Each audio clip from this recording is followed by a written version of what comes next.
Ladies and gentlemen, boys and girls, people of all preferred systems, welcome to the Ferret and Raccoon podcast, the E3 Special 2018. It's the big one, guys. I am the Angry Raccoon. I'm Ace. And we are bringing you a very special podcast.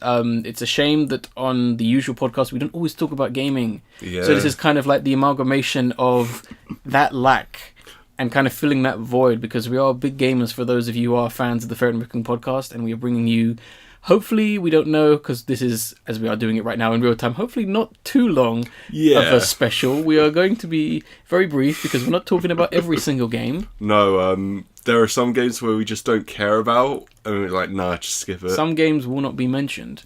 But at the same time, we are aware of said games, so Yeah. if you really, really want our thoughts on those games, you can hit us up on our email, raccoonplusfriends@gmail.com. If you're just burning to know, what did you think of Call of Duty 4? Yeah. We can answer that if need be. But E3 happened very, very recently at the time of this recording, about almost a week ago. Yeah, that's when it started. Yeah. And we want to be we want to get in there, get our thoughts out, because there's a lot of excitement, a lot of news coming.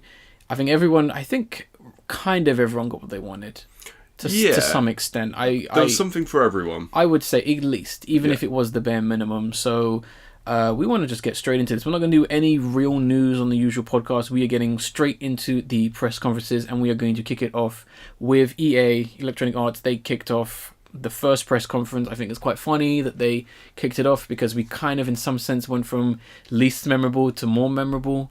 Yeah, kind of. In my opinion. I think it's really mixed for me in a way. It's like, it's all over the place. Like, I'm not trying to say it got better over time, because I think in the middle part there were ups and downs, but I think EA is not liked. No, they're not the best of peoples. And I mean, overall, from their press conference, this is one of the only ones I didn't actually watch. This is one of the ones where I actively avoided it. Yeah. Because I knew it wasn't going to be for me, and they really had nothing really worth talking about for me. Only really 2 games for the most part, and a few other issues I have with EA, but I'm pretty sure I'm going to be able to bring them up if you have anything for EA. I have 2 games as well, and one that I kind of want to rag on because I'm so annoyed. Okay. So I'm going to do that one first. Okay.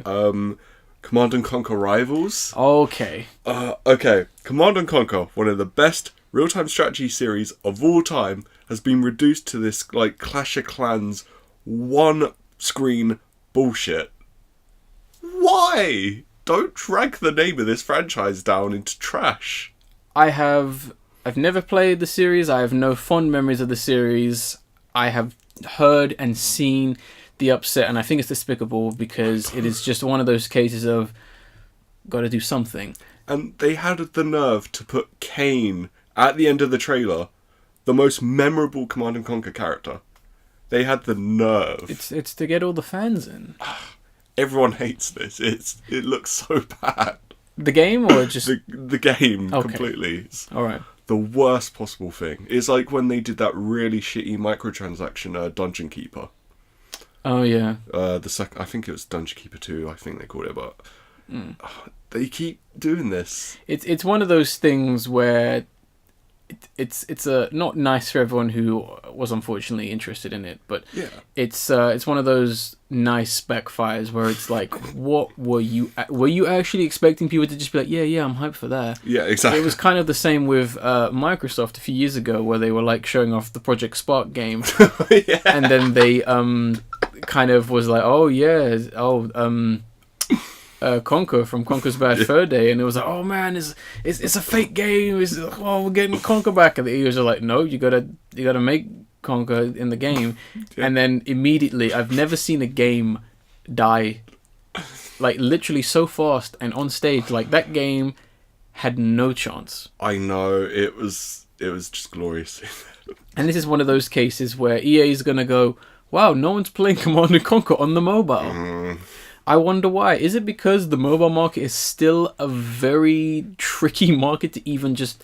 I mean, first of all, EA, you're not a Japanese company. Yeah. There is no way you're even getting a percentage of what they have over there. I know that's what you want. Yeah. I know when you say this, you ain't talking to Americans and Europeans. You want that market. You ain't getting it. And that's another thing. The best mobile games end up being ported to the PC anyway. Yeah. I mean, Downwell, which I think is one of the more popular ones, that got ported, and people love that. Yeah, I mean, it's not happening yet. Just stop. Yeah. I mean, it is very surprising. We're not trying to say, like, oh, no one plays games on the mobile. Yes, people do. Millions of people do. Casual, hardcore gamers do. We understand that. But the market, as a total mass, is still very small. And you are not going to get, let's say, your audience of 50 million to play that game. Mm-hmm. I know you looked at the figures and you went, whoa, but like 60 million people that play our games have mobile, so if we put a game they like on there, that's a profit of like 130%. We got to do this. What we got, guys? Command and Conquer. That's a game people keep screaming at us to like do something with. Put that on the mobile. Spend 30 minutes on it and put it on the mobile. Because everyone's now really hyped for that, and it's now one of the biggest highlights of E3. Because everyone remembers Rivals. Yeah. Oh dear. Onto something more positive. Actually, I just remember another game. Sorry, but Sea of Solitude. Yes. Which looked like a interesting adventure title around loneliness and depression. I almost forgot about this game. Yeah. Because I actually have nothing to talk about for EA, and I almost forgot about this one because it's not an exclusive. Yeah. And you know, so I was kind of just like, whatever. And I was like, oh yeah, that game looked really cool because I saw just the one image of like this shadowy black figure just on like a very colorful boat, and I'm like, what is this? Like, this looks really cool, and I'm really interested in it. I'm really loving the design of the main character, and I'm also loving that everything else that's cursed or is appearing like this has that same red-eyed black fur look. I like that it's not just I am a monster and everyone is a kind of... I love how it's like there's a clear theming with this, whether that's going to play into the loneliness or depression or other darker themes or metaphors. I like that because even the monsters themselves is like, it's a fish. Yeah, you know, exactly. It's a bird that look like this. It's other people that look like this. I really like that idea, and I think it's a very simply designed and interesting game, and I'm kind of glad that it's hopefully going to get more attention as time goes on. Really, really interested in this one. This was something really original. I'm just hoping that even in the trailer they showed a lot of the main character doing things. I'm hoping that it really is like a somewhat lengthy, fun, you know, very memorable game when it does come out. Yeah, and I hope it does its subject matter justice. We've already had a lot of things try and tackle mental health issues and doing it poorly. It's tricky. Hellblade. If you honestly don't think you can do it, don't do it. Yeah. No one is going to say that you're a bad writer or this or that if you just simply say, I cannot do this, it's too big of an issue. I think they might tackle it in a smaller sense, just because there's a smaller game. Obviously, there's not going to be like it's not a first-person shooter that's 40 hours long and dealing with depression, you know what I mean? It's a very small thing that's obviously hopefully going to get its message out and kind of get out in the same sense as well. So, really interesting. Yeah. Next one, this is just a small mention, but Unravel 2. Yes. The cutesy aesthetic from the first game is back, but I think what makes this one better is the co-op. Yeah. Because this is really a kind of game I could see a parent and their kid playing. Oh, yeah. Especially with the most adorable feature, carrying the other player. Mm-hmm. I thought that was so sweet and just plain amazing. That's really what I have to say about it. It looks adorable. I'm really liking it. I hope the controls are a little tighter in this one. Yeah. Only real downside of the original game, not to say the original game is bad.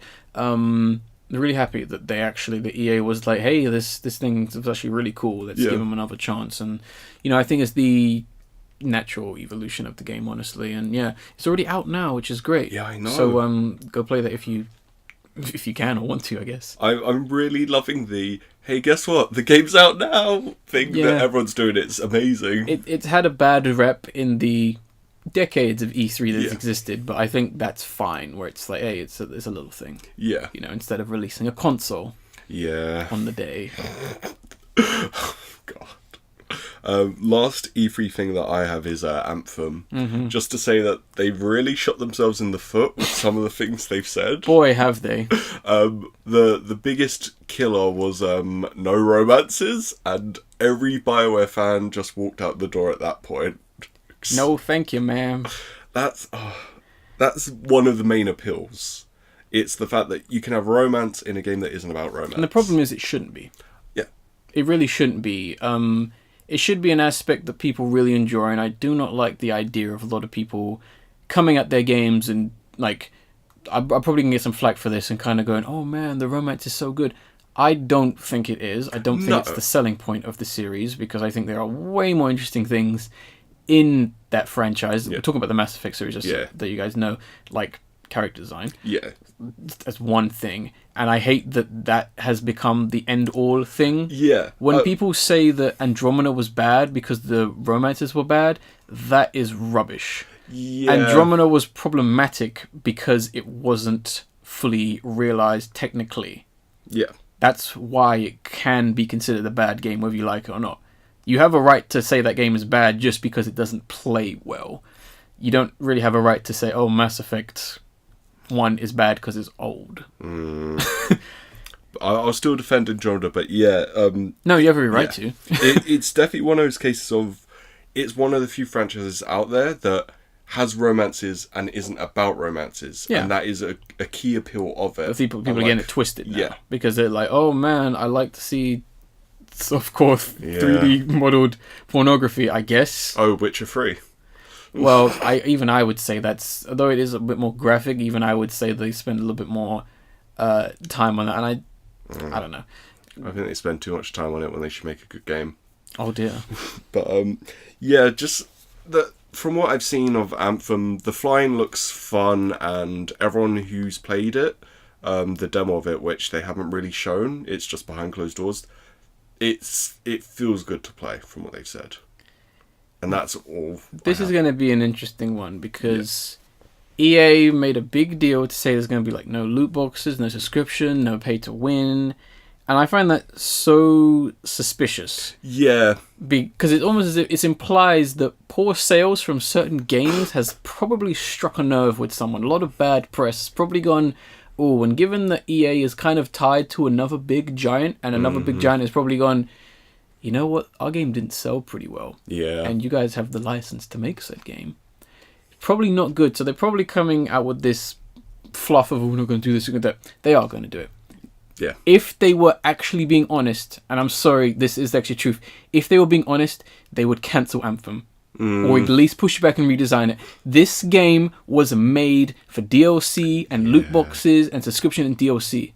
If they were being honest, they would cancel the game. They would say, sorry guys, I mean, we said we're not going to do loot boxes and cheat you out of money, so we got to cancel it. Well, even if they don't do loot boxes, they'll definitely do microtransactions. They're going to do something, and what they're going to do is it's not going to be their day one. No. Here's what they're actually going to do. It'll be a few weeks later. They're going to do a few weeks later, and they're going to go, oh, it seems people are really struggling with these impossible bosses. We're going to provide players with some means of actually beating said boss. It's a choice. Yeah. I mean, the bosses can be beaten if you know, it's going to be one of those cases. If you grind for 1,000 hours. Yeah, you should grind as, unlock another character for after 12 hours. Yeah. Yeah, but that's what's going to happen. I mean, EA isn't fooling anyone. No. Because they don't see actually being a decent business as being profitable. Well, this is just me, but it's the capitalism issue here. You could say that. Businesses suck. Of course they do. I'm not trying to say if they decided they were going to be, let's say, the good guys, that things would really change. Yeah. What I'm trying to say is it is possible for you not to screw with millions of people. Screw with some people, and people still gonna get angry, but at the same time you could actually run a somewhat honest business and you could still make a profit. Yeah. You can, guys. Trust me. I mean, the gaming industry and Hollywood are bad examples of that, but you can. They're the bad examples. I think they're the biggest bad examples, because, and I'm not trying to say all the little guys are the ones who are honest, because that's not the case. You can do it, and obviously, but that's not profitable for EA. Anything else regarding EA? That's all for all right, EA. Moving on to Microsoft, who had the next press conference, one of the big three. Yeah. Honestly, Microsoft, I got to be honest, they delivered one of their best press conferences in almost half a decade. They did, but here's the minor issue. It's all third-party games, or at least all the interesting ones. Yeah, that's the thing. There's no real exclusives. I mean, it's still pretty poor in terms of what they actually delivered, because there isn't really anything making me go, oh, yeah, gotta run out and get that Xbox One. Yeah. I mean, I appreciate the fact that there were no gimmicks. I appreciate that they were like, we're just gonna give you the games. Yeah, I was happy with that. I really appreciate that approach compared to some other people, but I will give them that. Yeah. They had that. A few of the other highlights I wanted to bring up was towards the end. I honestly do like how they were doing so well with some of the things they showed off, and then they ruined it. They ruined it right at the end with the Funko Pop Gears game. The mobile game, I should say. Like, it was literally the case of, and you were doing so well. You know what the problem is? Right after that, they partially redeemed it for me with the Gears of War Tactics game, and I was like, holy shit, Gears XCOM. But even then, I would say I found it kind of interesting that they kind of just showed the trailer, and they showed that, and they kind of just swept it under the rug, and they were just like, oh yeah, that's happening, guys. I know you guys are interested in it. And then they were just like, Gears 5. Yeah.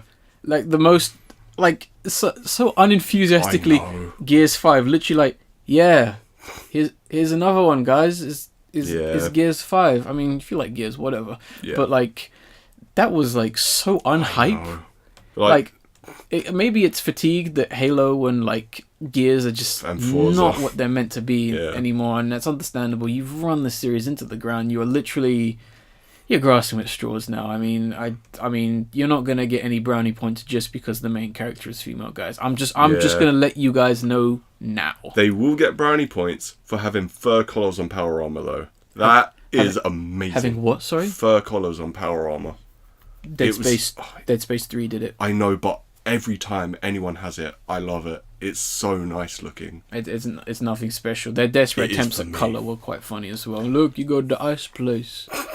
I mean, look, it's not a brown shooter, I swear. It's a white shooter now. Yeah, almost everyone's white in that game. Let me shoot the whitey. Oh dear.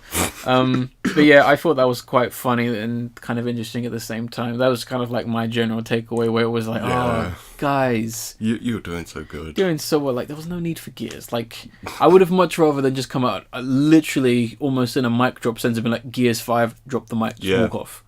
Or we ain't going to show you no trailer, just Gears 5 is happening, shut up. I'd be happy if they were just like, Gears Tactics, drop, walk off. Yeah. Because that's all I care What about. they needed was the Peggle 2 guy. That's what they needed. Yeah. Gears Tactics, boom! And they just trips over. Yeah, trips over. So for some other games on let's get into some games, the 50 games they showed, which was quite a big deal. They showed off probably the most games out of everyone, so they get points for that. I'm going to just jump straight into my one. Okay. And that's Sekiro Shadows Die Twice. Oh boy. From Software's... Hold on a sec, Ace. Let me flip my page. It's a From Software's Ninja Souls-ish game with a grappling hook, and it looks beautiful and fast, and I'm already in love. It looks like From Software heard about Neo. Yeah. And were like, hold my beer. Oh, that's cute. Yeah, exactly. Let's show them how it's done. Yeah. Because nothing wrong with that game. That game was enjoyable, very flat, very boring to me, honestly. Neo. In terms of other things, it was kind of just like, oh, okay, I get it. I get it. You know, that kind of sense. But yeah, I'm so pleased it's a new title. Mm-hmm. I'm kind of glad it wasn't Bloodborne 2. I know some people are really probably upset about that comment, but I still want Bloodborne 2 though. I mean, they probably would do it. I think get the B team to do it. I'll be happy. They have the power and the recognition to just be like, you know what? I want to make a game about a samurai who has like a weird bone string wooden arm that's also a grappling hook, and he's jumping through the air and he's like jumping down on people and assassinate them. This looks like such a fast game. Yeah.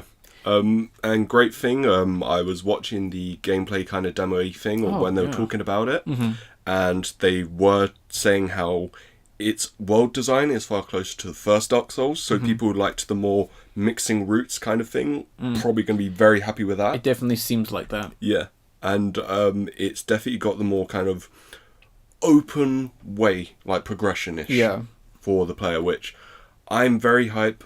Also, they said the death system is a bit different. Okay. Which, it's still going to be the punishing hard kind of difficulty, and they're not going to have like the same leveling stat system. They're changing that too. Good. So I'm very excited to see what they're doing. Way more original, and I'm happy about that. I'm also interested to see them kind of take on more of a story. Yeah. I don't think we're going to get cutscenes stopping you every now and then. I think it's more the case if you have more of a goal. Because, I mean, at first glance, a lot of the Dark Souls and Bloodborne, they're kind of, you got to deal with this shit. Yeah. You know? It's kind of like, at base value, story.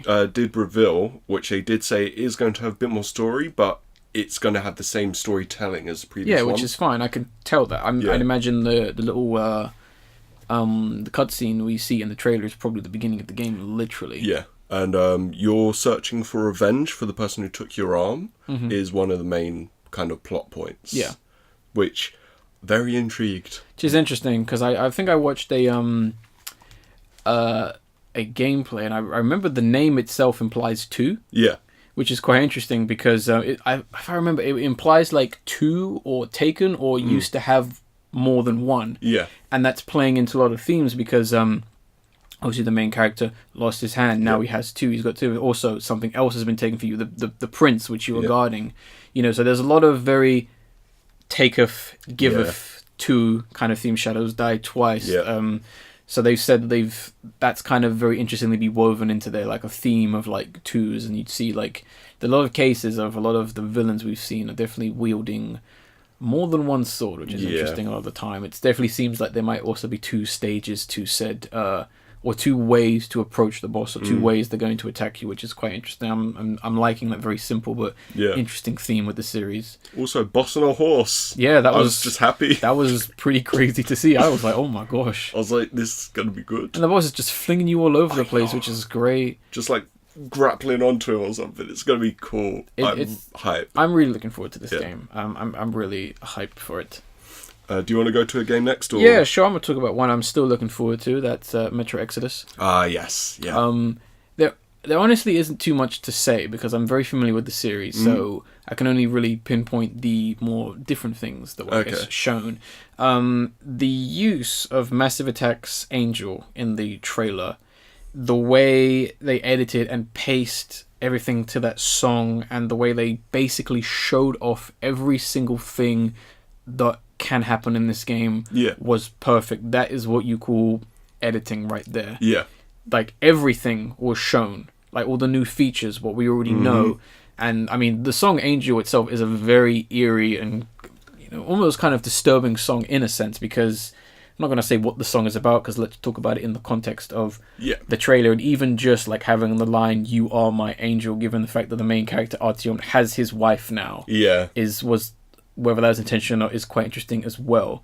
I kind of like that, because that was one of the only bits of dialogue that was left in there. Otherwise, you have the very, bassy and kind of ominous, because that's kind of what it's like playing that game. Is things just go from 1 to 11 very quickly. But at the same time, you choose whether things are going to go to 1 or 11, honestly. Things go to 1 to 5 based on your choosing, or you might make a mistake and things go 1 to 11. And that's what I like about the gameplay, and they've really tightened that up. Did you watch the gameplay demo for it? I did, with the awesome narrator, Yeah. I am really liking what they're doing here. It definitely looks like they're taking some inspiration from Stalker with their open world. Yeah. Which is always a good thing. I'm very interested in the open world. They can do it, because Metro Last Light, which is the previous game, had some moments like that. They weren't too open world, but I like, they've kind of described that the maps are pretty big, which I like the idea of giving you the option. It seems like whether you're going to explore or not, it seems like it's probably going to take you 2 hours just to get from 1A to 1B. Might take you 5 if you want to do everything, which I think is great. And the map is even an actual item. Like, you're literally holding a map on a board, and then you turn it over, it's got your mission. That's always been in the original series, but they've kind of like expanded and made it like a literally, figuratively, like a bigger deal, which is great, because I'd imagine the stakes are quite high. I mean, you're manning a train. Yeah. And I think there's even one mission where you have to get like a train compartment as well. So I like the idea that you might be making a train bigger. Yeah. That's kind of cool. I'm not a big fan of customizing weapons. I am. I've always liked this in games, so I'm fine with that. But the way they've done it, Yeah. So simple, so smooth. Just 1, 2, 3. There you go. There's your stealth gun. Especially just not even, you need a workbench now. It's like, nope, just get your backpack out. Do it on the. I mean, you can upgrade and repair weapons. Workbench. That's fine. I don't mind that. But the way they've done it, where it's like silencer, scope, bigger grip or whatever, you're done. Get in there. Perfect. Other than other games that have you faffing around for ages. I mean, no matter whether you like the game or not, like the menu system in God of War 4 is just so boring and so poorly designed. I'm not even going to pretend I know God of War's inventory system. It is so badly designed. But yeah, I'm really happy about that. I'm still wondering if they're going to continue with the supernatural elements in this. They might not, but we haven't seen it. That's the only thing that was missing. They did show one of the anomalies being the kind of electric-y ball But I don't think that's not supernatural. Yeah. But at least if they're keeping that, it's possible they'll keep the other stuff. They're just keeping it on the download. It could be supernatural, because, that doesn't exist in the real world, but I guess. But I'm talking about more of some of the more... the guy who was kind of talking in his weird cult, who I think is voiced by the same guy who voices Ticket from Winnie the Pooh. Okay. He kind of mentioned that. Yeah. He kind of alluded to something, so I don't know whether they've kind of seen that and been like, oh my god, this thing's still out there, because it might not. The way Last Light ended was kind of interesting, because halfway through the game you're like, whoa, we're going there now, and there's some very interesting stuff. I hope it's there. We haven't seen it. Maybe they want to keep that a secret for the most part. That's fine. I'm just wondering, I hope they haven't abandoned that. Yeah. Last thing I wanted to say about it is, I'm happy they're keeping all the filter replacement, that stuff. Yes. But one of my favourite things was seeing the gas mask get damaged, and then having to put duct tape on the gas mask, and it obscured a bit of your vision. I think that was great. That's going to add to the tension a little bit. And I'd imagine someone on the team has probably designed certain situations where enemies are only going to attack you from there, or something like that, I would imagine. But that was great, because I think your gas mask did break and it was a little bit cracked, but it just made your air deplete a lot faster. So I do like that aspect, as soon as you're going to be spending more time outside. Yeah, and then you can repair it properly when you're at a bench. Yeah, which is great. Brilliant. Very excited for this. I'm going to go and play the previous games. Oh, you need to. Before this comes out, because my hype's gone higher. A few more years and they will be classics. Yeah. But they're very good games right now. So next game, I am going to just jump into one that I'm happy is still alive. Okay. Being Crackdown 3. Oh, yeah. And they showed the really nice Terry Crews trailer. Who is in the game. Yeah. And just because of that, I think they need to nickname it Crackdown 3 Cruise Control. Because it's the best, worst name in the world. That's a bit of a missed opportunity, isn't it? Exactly. I hadn't thought about that. Yeah. I'd love that if they just changed it to that. It's a shame. Maybe the DLC will be called that. Yeah. But I'm just happy it's still alive. And I think they announced February. I'm not sure. A lot of things are being announced for February next year. I wanted to bring that up. Do you know why? I'm not sure. Isn't that usually the time when indie games come out, February? No. Why is that? Literally because the end of the year, one of the biggest games is released. Red Dead Redemption 2. Oh, yeah. You either release your game before Red Dead Redemption 2 or you release it after. Yeah. Red Dead Redemption 2 has the holiday season on lock. No one is going to release their brand new game when that game comes out. Yeah. Simply put. Almost everything is releasing in February, which is crazy. That was kind of disappointing from the take from E3 that... I mean, it's nice that we're getting games in, the next 6 months or so, but at the same time, it was like, oh, some of these I want to play now. Yeah, exactly. We're going to get to those in a bit, but, geez. I want to kick us off with one very quick mention. We didn't get much from it, but I was very surprised to see it even get mentioned at Microsoft, and that's Jump Force. Oh, yeah. Which is basically a Shonen Jump-esque fighting brawler game. Yeah. My guess is it's the hype of Dragon Ball Fighter Z, where Microsoft go, oh, look at this crazy weeaboo stuff. Let's get into that. Yep. I doubt anyone at Microsoft knows what the word weeaboo even means. What's a Goku? I know Goku. Goku Jones. He's my neighbour. Goku Jones. You mean Monkey? Journey to the West? You mean Luffy? That's his name, right? Luffy? What? Who? Oh, no, let me not spell that right now. Really, it's fine. It looks fun. The biggest takeaway was the ending. When Yeah, you see Ryokan lights from Death Note there. And I was really hyped for that, and then they literally announced yesterday they're not playable. And I was like, oh. I don't know what that's about. Apparently they're part of the story. And it's like, oh. You can be playable. They said they're not. Well, you can. I know. Basically make Light the Pokemon trainer. Or do it like, I think, was it Project X Zone or a different game where he fought with a scythe, which was cool. Yeah, you can. I mean, he wielded a blade at some point, didn't he? But, yeah, just you can throw apples at people, jeez. Yeah, throw an apple, hit you know what I them mean? with a scythe. You can be an assist. Just grab Ryuk by the leg, swing him around. You can be a finisher. His finisher's already written. Yeah, exactly. You know, pun intended. You know what I mean? Yeah, he's not playable, and that instantly kind of destroyed my Which makes me wonder, which characters are they going to put in not to be playable? I don't know. Yugimoto. Yeah, probably Yugi from Yu-Gi-Oh! Probably the main character from Black Clover. He's probably... One Punch, Saitama will probably pop up right at the end, and that's it. He's not Shonen Jump. Is he not? I know he's Mob, but... He's sorry, not. one. Okay. No, he's not part of Shonen Jump, but at the same time, that's not to say that it's just Shonen Jump exclusive characters. They could get anyone, but we'll see. Interesting to see that pop up. I was very surprised by that because it was funny because they're like, "Oh, the world is destroyed," and I see the Merry-Go, which is the ship from One Piece, and I was like, what?" And then obviously the robot from Dragon Ball Z, and I was like, "What's going on here?" And why is this like photorealistic setting with all these anime characters? And everyone's just beating up Frieza. Leave my Frieza alone. Everyone beating up Frieza, like literally everyone. My little boy. Don't pick on him. This is going to be another little mention for me, being Dying Light 2. Not really many people played the first one, and I think it had really fun movement mechanics, being kind of a hybrid of... Drop kick. That too, I like drop kicks. That was the best part about the game. Like Far Cry with minor Mirror's Edge kind of parkour. Kind of. And they've gone so much more with the movement in this game that I am really happy for it. Because they, even up until like a few months back, they were still adding content. Dying Light 1, which is amazing. The game really did it for the team. Yeah. And I'm happy for that because... although I'm sure they're capable of something a little bit more original. Yeah.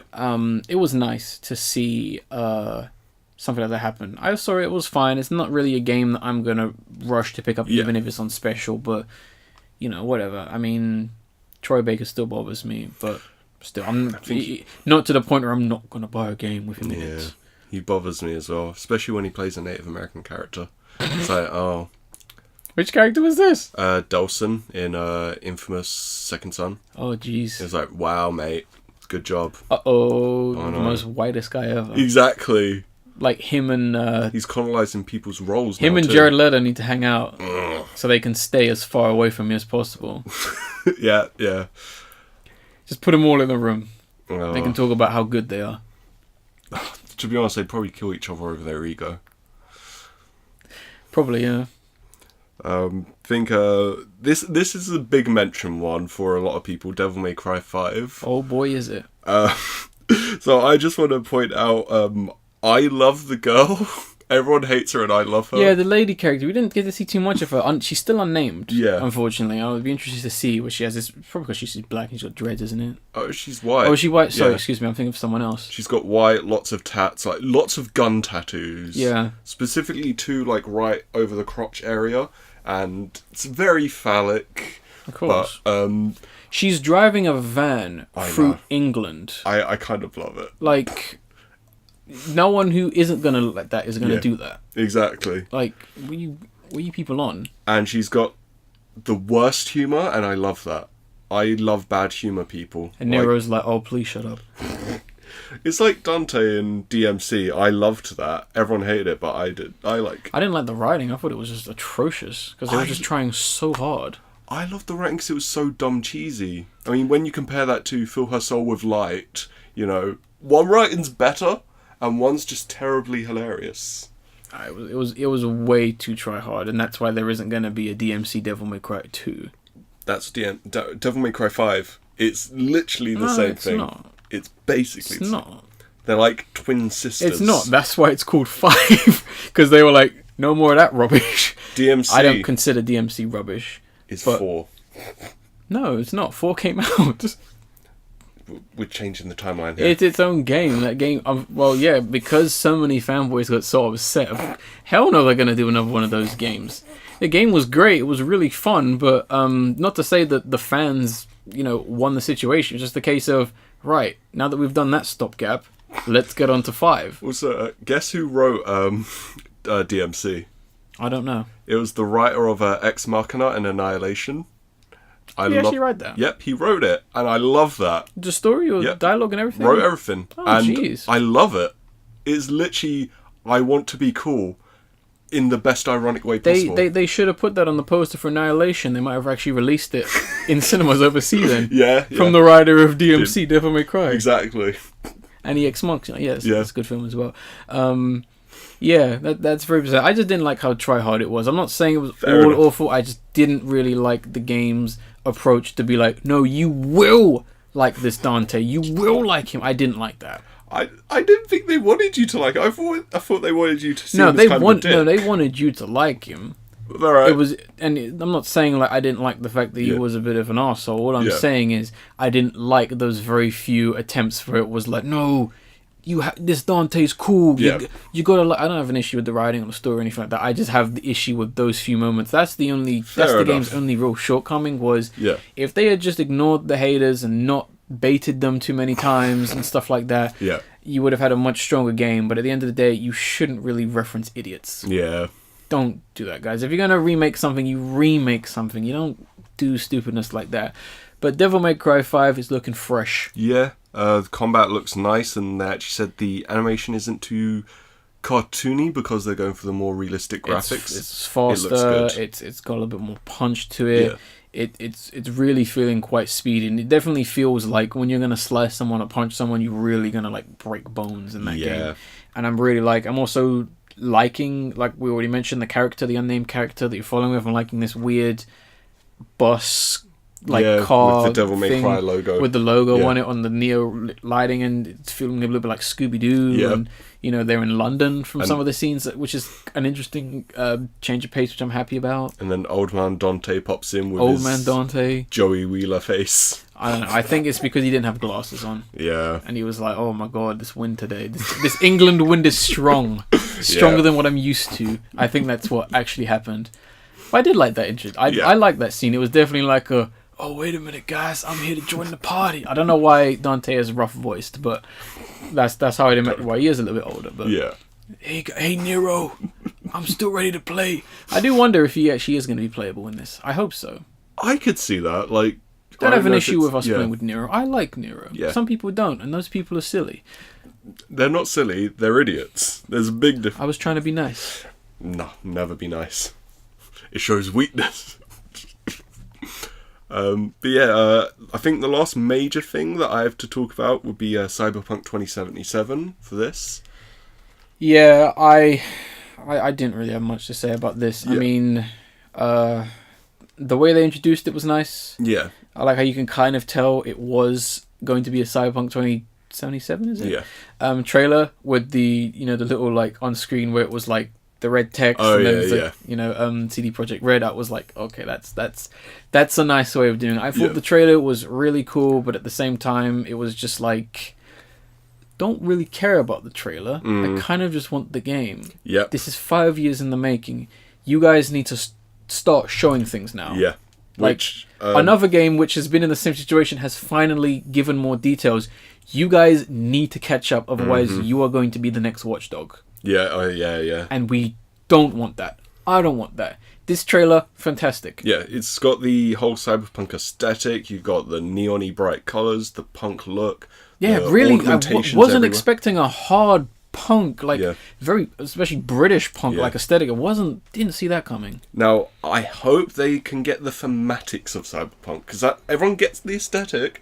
They fail on the thematic all the time, and I'm hoping they manage to do it right. They might do their own thing, and I'm hoping they do that, because I don't want a generic cyberpunk game. No. I want them to Clearly they're not gonna, from this trailer. They need to do anti-authority, anti-corporate, that kind of stuff. That's cyberpunk. And those elements were there, but we're not quite seeing that exact sentence. We're seeing the things you mentioned in the sense Yeah. we're not seeing them all in one sense, but I imagine it's going to be there. There was a demo behind closed doors which no one gets to see. Apparently it was like a 50-minute trailer, gameplay demo kind of thing, and it's first person. You get to customize your own character, guy or girl. You're called V, like 5 or something, and it's first person. Did I say first person? Yeah, you did. It does involve driving, and I think you can do shooting while you're driving as well. I think they said. Okay. And one of the first things involves rescuing someone from a bunch of augmented people. But that's what they said happened. So, Okay, I don't trust that. Yeah. Whether we actually get to see that. They're all gameplay- liars. Exactly. We'll probably actually see some gameplay in 2021, knowing at the rate they're going. No, in 2076 we'll see it. No, 2027. All right. It's not too long now, guys. Yeah. Just another 9 more years. Oh. But that's the last major thing for Yeah, I got Microsoft. one small thing to mention because it is a tiny thing, and that's Tales of Vesperia Definitive Edition. yeah. It's basically a re-release / re-remaster of one of the greatest JRPGs of all time. Originally, only partly exclusive on the Xbox 360. Funny story with that game was a lot of the Tales games originally came out on Sony platforms, and then eventually they were like, hey, we're going to do one for Xbox. And because no one in Japan has or owns or plays an Xbox, and because at the time everyone was like, oh, I need my shooters, the game did very poorly because no one bought it. So the game was then ported onto PS3 for everyone to play. Unfortunately, Japanese exclusive only, adding new content and a brand new character. So, yeah, this game is coming to every platform. It's not 100% been confirmed in some of the sources we're going to link in the description, but it is coming to Switch and PS4 and PC and 360. Okay. So it is coming everywhere. Yeah. So that's pretty good to hear. I'm really happy that people actually get to play one of the greatest games ever made, actually, because it has... Yeah, I'm really happy, and obviously see that third character, she's like a weird, she has like a weird sailor kind of aesthetic to her, which is kind of interesting. She was just there incorporated in the story, so maybe they might incorporate her a little bit better, a little earlier, whatever. But I'm so happy that this game is coming out. It has one of the coolest looking dogs. No, excuse me, he's a wolf, but they refer to him as a dog and the English dub for some reason. When you clearly look at him, he's clearly a wolf. Yeah. He's a wolf with a scar and he smokes a pipe. I love it. I really love it. How many games can you tell me where a dog or a wolf, smokes a pipe? I can't think of any. Exactly. That's why it's the best. Let's move on to our next press conference, which I think you would actually. Well, we talk about Bethesda because this is where things get a little bit weak for me. Bethesda, I don't really care about anything here other than Doom Eternal. Yeah, Doom Eternal, clearly inspired by Doom 2, where it's set on Earth with Hell taking over, and it's got everyone's favourite enemy back, who resurrects dead enemies, which is going to be hilariously fun and evil. Yeah, we'll see how that turns out. I was really liking the trailer. It really captured Hell on Earth, which was great. It looked really horrible and really disgusting. They said they're going to be showing off gameplay in a few months' time, so that should be interesting. But I'm excited. Doom was definitely essentially came back and took back the crown of best first-person shooter of all time, and they were like, "Yep, this is ours. We're going to keep it on our head forever now." Yeah, because Doom 4 was too good. Simply put. Other thing I want to talk about is Prey. They released DLC, wasn't it? Yeah. DLC literally that day. They said, it's out now. It includes free updates such as New Game Plus mode, which everyone wanted. That wasn't in the base game? It wasn't. What a shame. It was surprising, and they've just said, it's there now. Yeah, what a shame. And I'm so happy about that. The other thing being Moon Crash, which is... I'm going to try and describe it the best way possible. Kind of a roguelike-ish...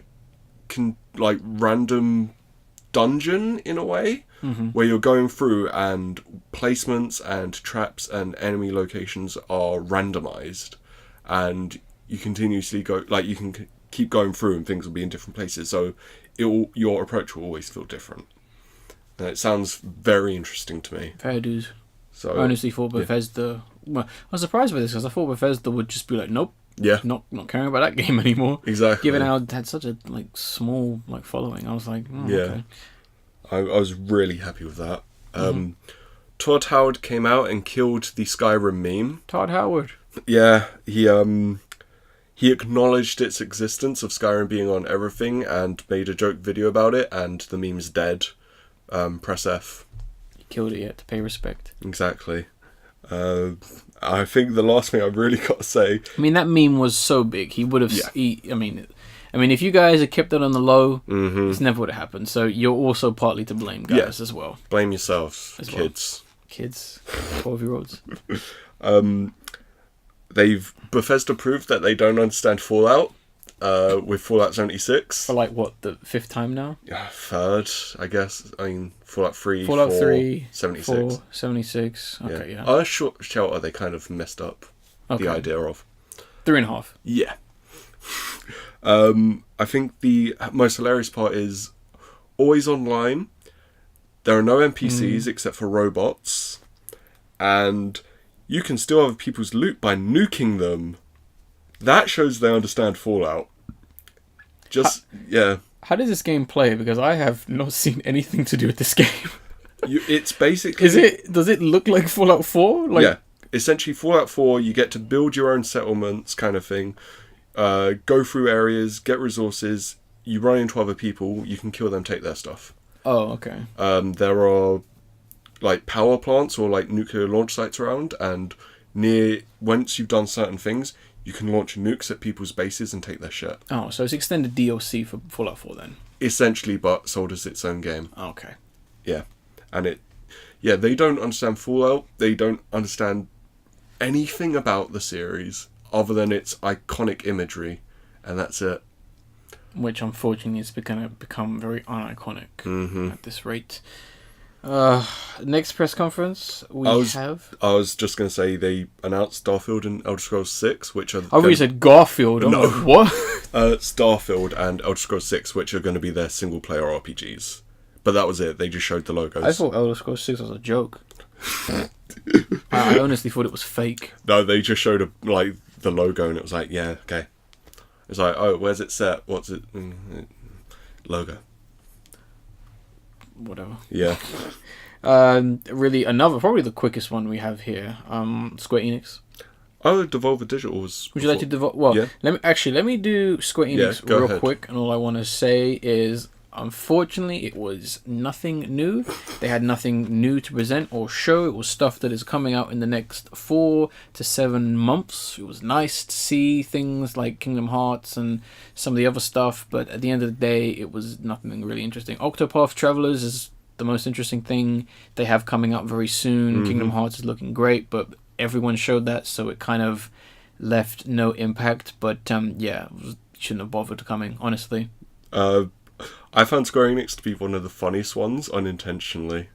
Throughout the whole show, Kingdom Hearts 3 keeps getting shown, and the first trailer shown, it didn't have the sound effects in properly, so it came across as the Tom Cruise Mummy trailer. Oh dear. And it was horrible. And then for Square Enix, it was the same trailer, but only 3 seconds of it had the sound effects, and then it went back to the bad. Oh dear.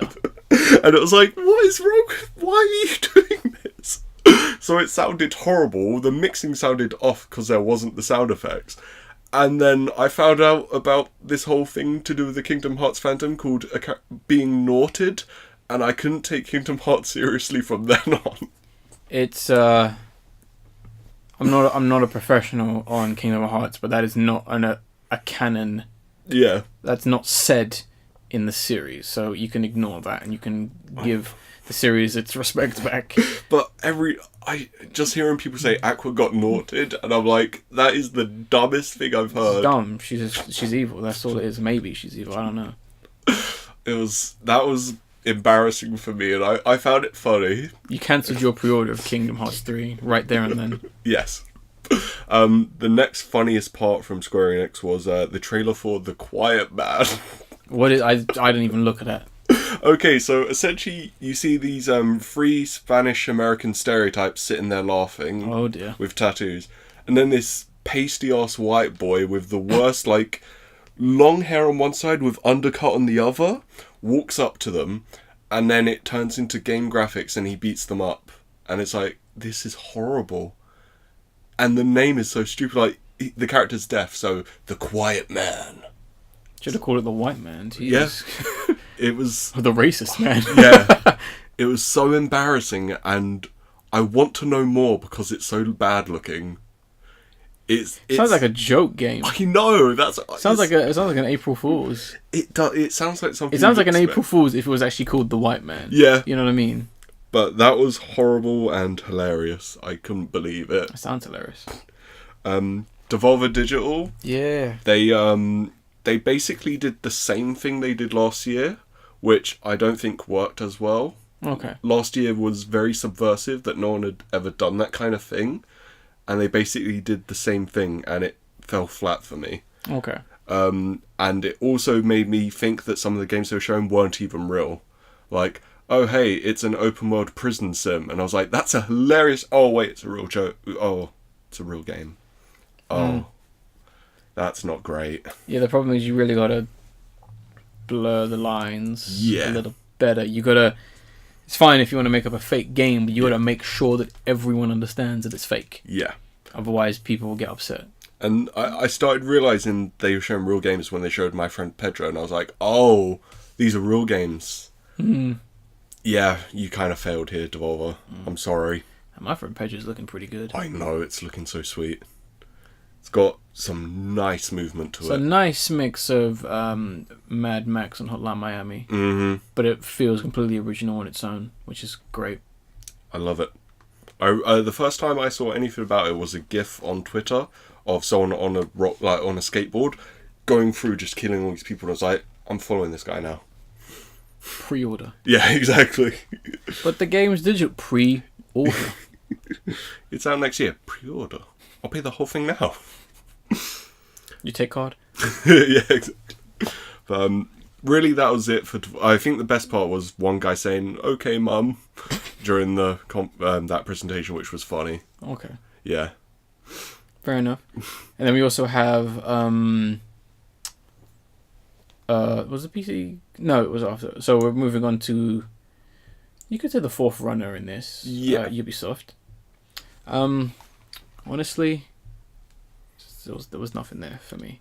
Yeah, it was, I think, just go on to the major one, Beyond Good and Evil 2. Yeah, Beyond Good and Evil 2 is the only thing worth talking about. Even then, I was kind of disappointed with them not showing too much. Yeah. I really like the idea of them really encouraging people to kind of create and add to this world. I think that is a fantastic idea.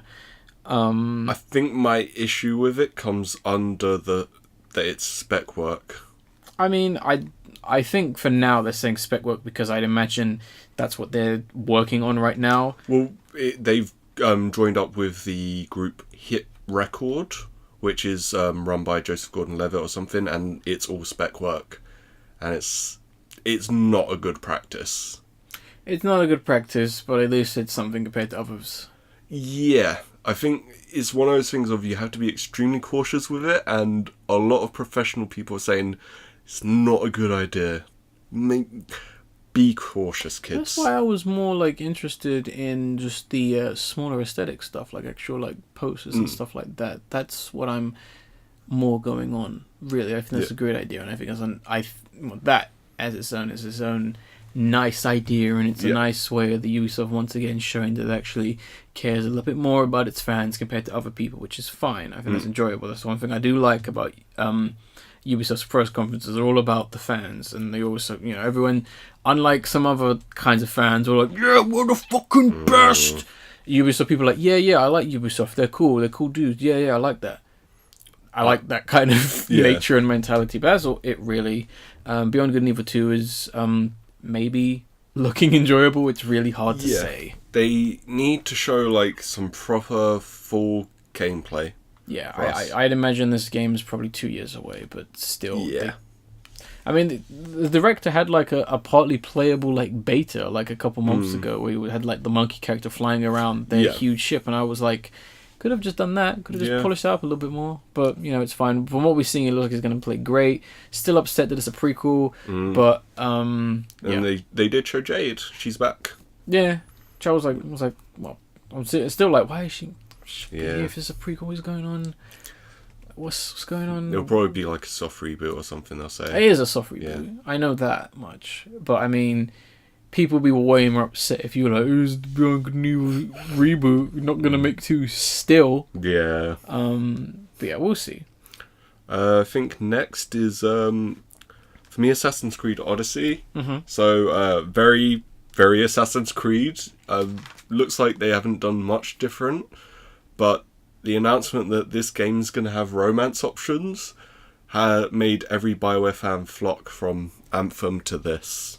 Kind of, yeah. I mean, I was liking the setting of like Greece. Yeah. Some nice design coming from. It's very fictional, but it's nice. Greece being the gayest society in history, which fine. That's and cool. that's a fact, guys. Yes, that's literally fact. They didn't celebrate Christianity. They weren't straight boys. Okay. Why do they use a boy in this podcast? Is that what this podcast going to be called? E3 boy? Yes. That's it. Just show that picture of the kid saying, "You what, mate?" Sneak that in somewhere. Yeah. But yeah, I'm kind of excited for this one. It's one of a few times Assassin's Creed is like, actually, I might play this one. You know, I like the Greece setting. I've never played a single game. I don't intend to start. Fair enough. I know my friend's, she's already planned on getting it. She's like, I'm hyped. I'm getting this. Yeah. She's planning on it. She's like, I'm waiting. Yeah, I was like, okay, whatever. Yeah. Minotaur's cool, but I was like, okay, whatever. Yeah. I think also everyone's favourite, The Division 2. I have some choice words for this game. So hype. So it seems they haven't learnt from their unintentional or at least ignorant political parts of the first game, and they still don't know what they're saying.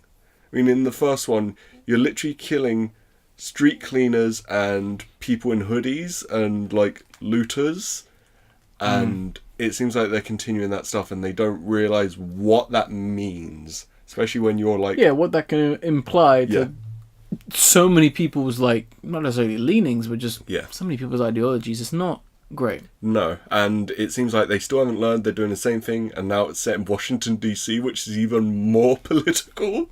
Yeah. So they're either completely ignorant or pure cowards. Either way, like, this game still looks shit, so... Nothing special. Yeah. I think my favourite line of all E3 came from this, though, and it's like, okay, cool, let's just die then. And I was like, nice. That's it. Okay. Yeah, I think when I was watching the stream with some people, they were like, when they were kind of showing the, I think it was from that game, maybe it was some other game, where they were doing the whole, there's people playing online in real time, and I think someone was like, there needs to be, it's like, that is like so fake, there needs to be way more racial slurs. Yeah. Where's the 12-year-old just shouting the M-word at me? Exactly. It's not realistic. No, not realistic at all. Where's the 12-year-old not doing what he's told and thinks that this is all for one, shooting everyone? Where's the mum coming in to tell him to go to bed? You're going to school tomorrow. Mum, one more match. I hate you. Mum, I'm live. I love Rick and Morty. Oh dear. I think that's all I have for Ubisoft. Yeah. Same here. I think Limited Run Games, they did a little one that I think no one really watched. I didn't even know it was happening until a minute it started, and I was like, oh shit. I think that's a shame. Yeah, and I actually think it was one of my favourite conferences. Mm-hmm. The style they did it in was a green screen where it looked like they were in like a conference room, and all the people watching were cardboard cutouts, but one person just clapping, going, yeah! Oh, okay. And they'd walk in, it'd be like the fake green screen walking and waving. It was hilarious and so sincere. But what they did is basically show off all the games that they're releasing physical copies of. Mm-hmm. Some I think you actually would be excited for. Yeah, I think. I do actually like the company, and it was a shame. I do follow them, and I am like quite interested in all their work, so I'm surprised I somehow missed that they had it. I must have missed their tweet or something, because I was shocked when you told me they had something there, because I would have, if anything, I would have known. Yeah. So I'm happy to find out now. And they also had great music. I think at one point, Jitterbug was just playing during their thing. And I was like, nice. Good job, guys. So Golf Story, which is a game that I didn't know existed.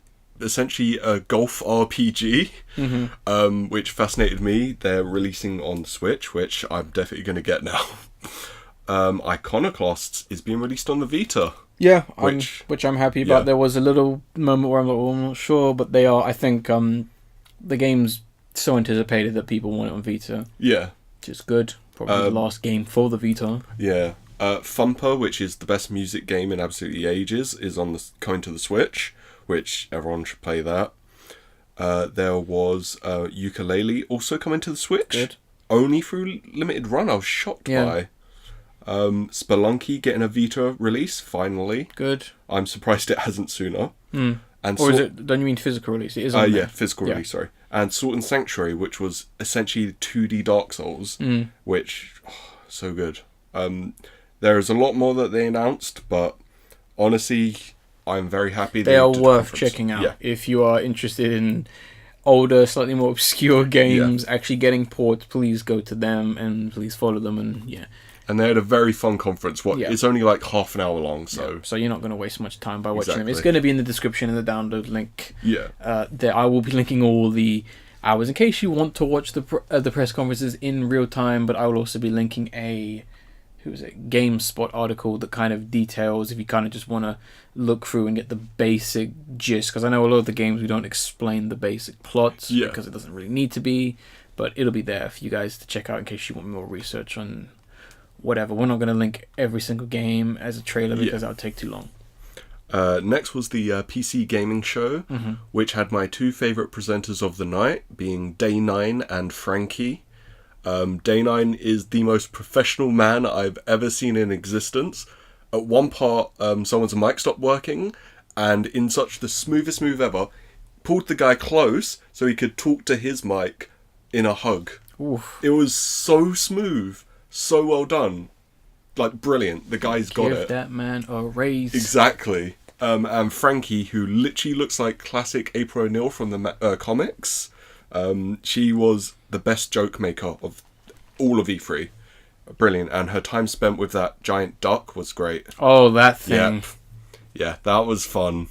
Jeez. When's his go? It was a good time, completely and utterly. But got to talk about the games. My first and my favourite pun, Satisfactory. 3D factory maker game like Factorio. Dear. Oh dear. I love it. It's so good looking. Factory games just in general are amazing. Infinite Factory, Factorio. Really, people need to play more of them. This one's literally doing that, but 3D. So you've got more vertical, more just horizontal, being able to get around and see under everything. I'm very excited. I think these guys also did some really good tower defense games recently that I haven't checked out. So they're pumping out the games. Yes, definitely. I'm very excited by that. The most interesting game of all of E3, Maneater, open world shark RPG, where you play the shark. I think I saw that. I'm so excited. You get to kill people and then increase your shark, upgrade it, customize it. That's just brilliant. I want my shark to have a tattoo. I want it to have big teeth. Grills. Exactly, yeah. Gold teeth. I was shocked when I saw this, and I was so happy, and when they were talking about it, they were just having the most fun. I mean, I don't think I've ever seen you hit the pre-order button so hard. Before they even finished their sentence, I was like, done. It's mine. Yeah, the press conference we got an email saying, when is the game released?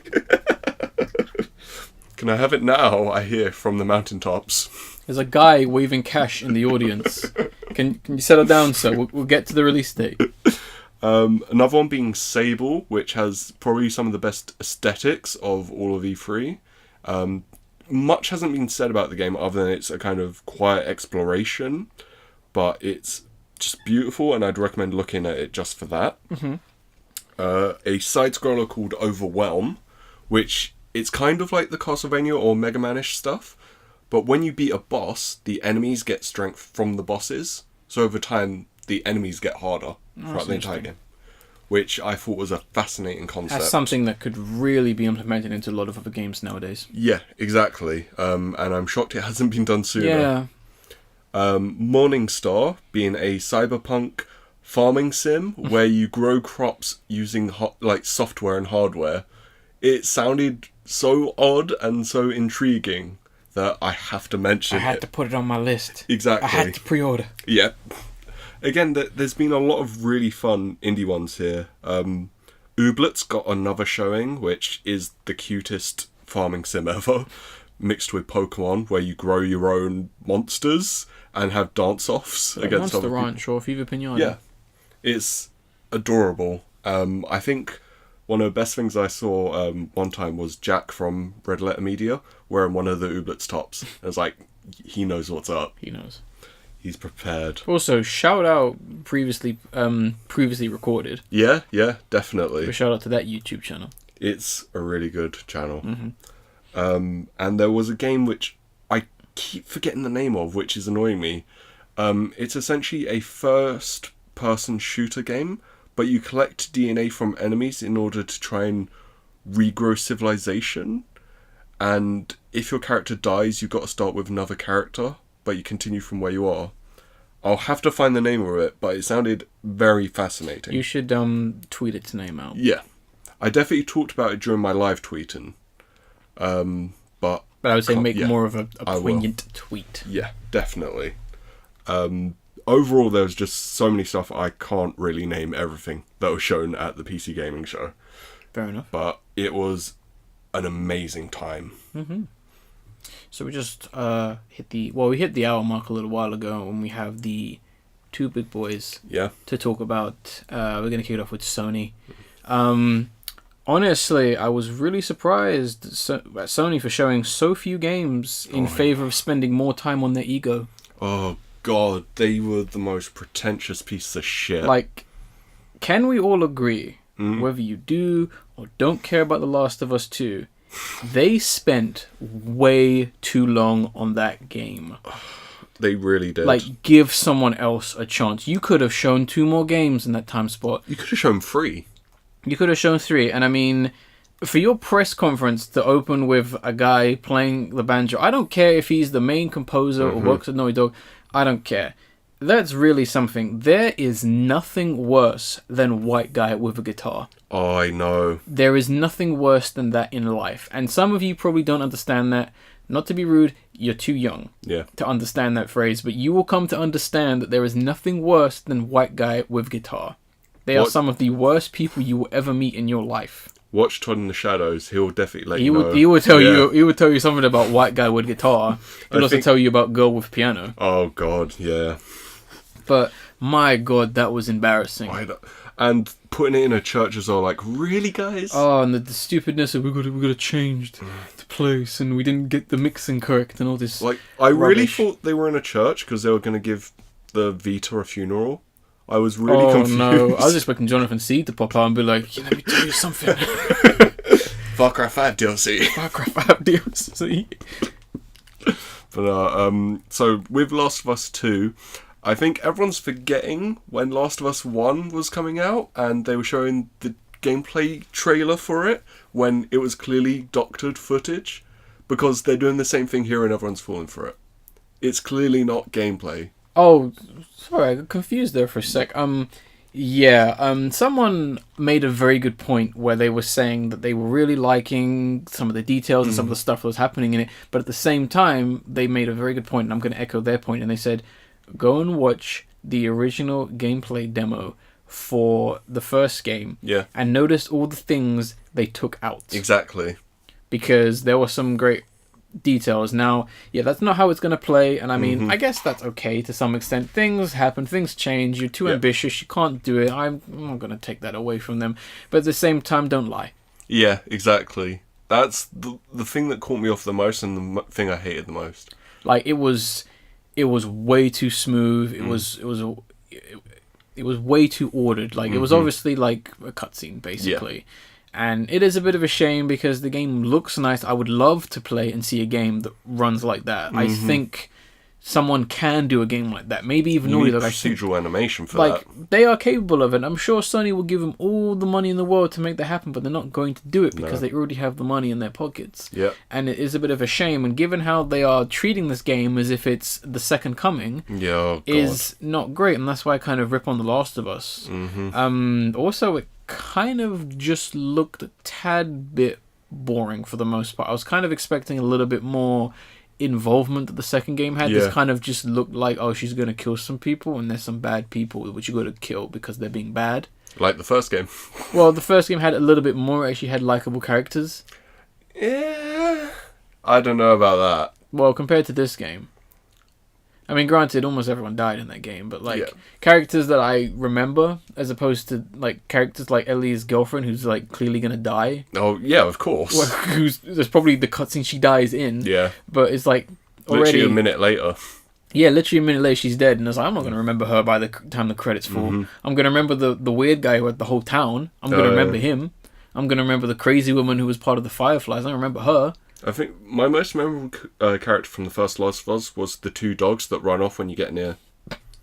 Don't be like that. They were. You just see them there and they're barking, and then they run off when you get too close. I was like, oh, sad.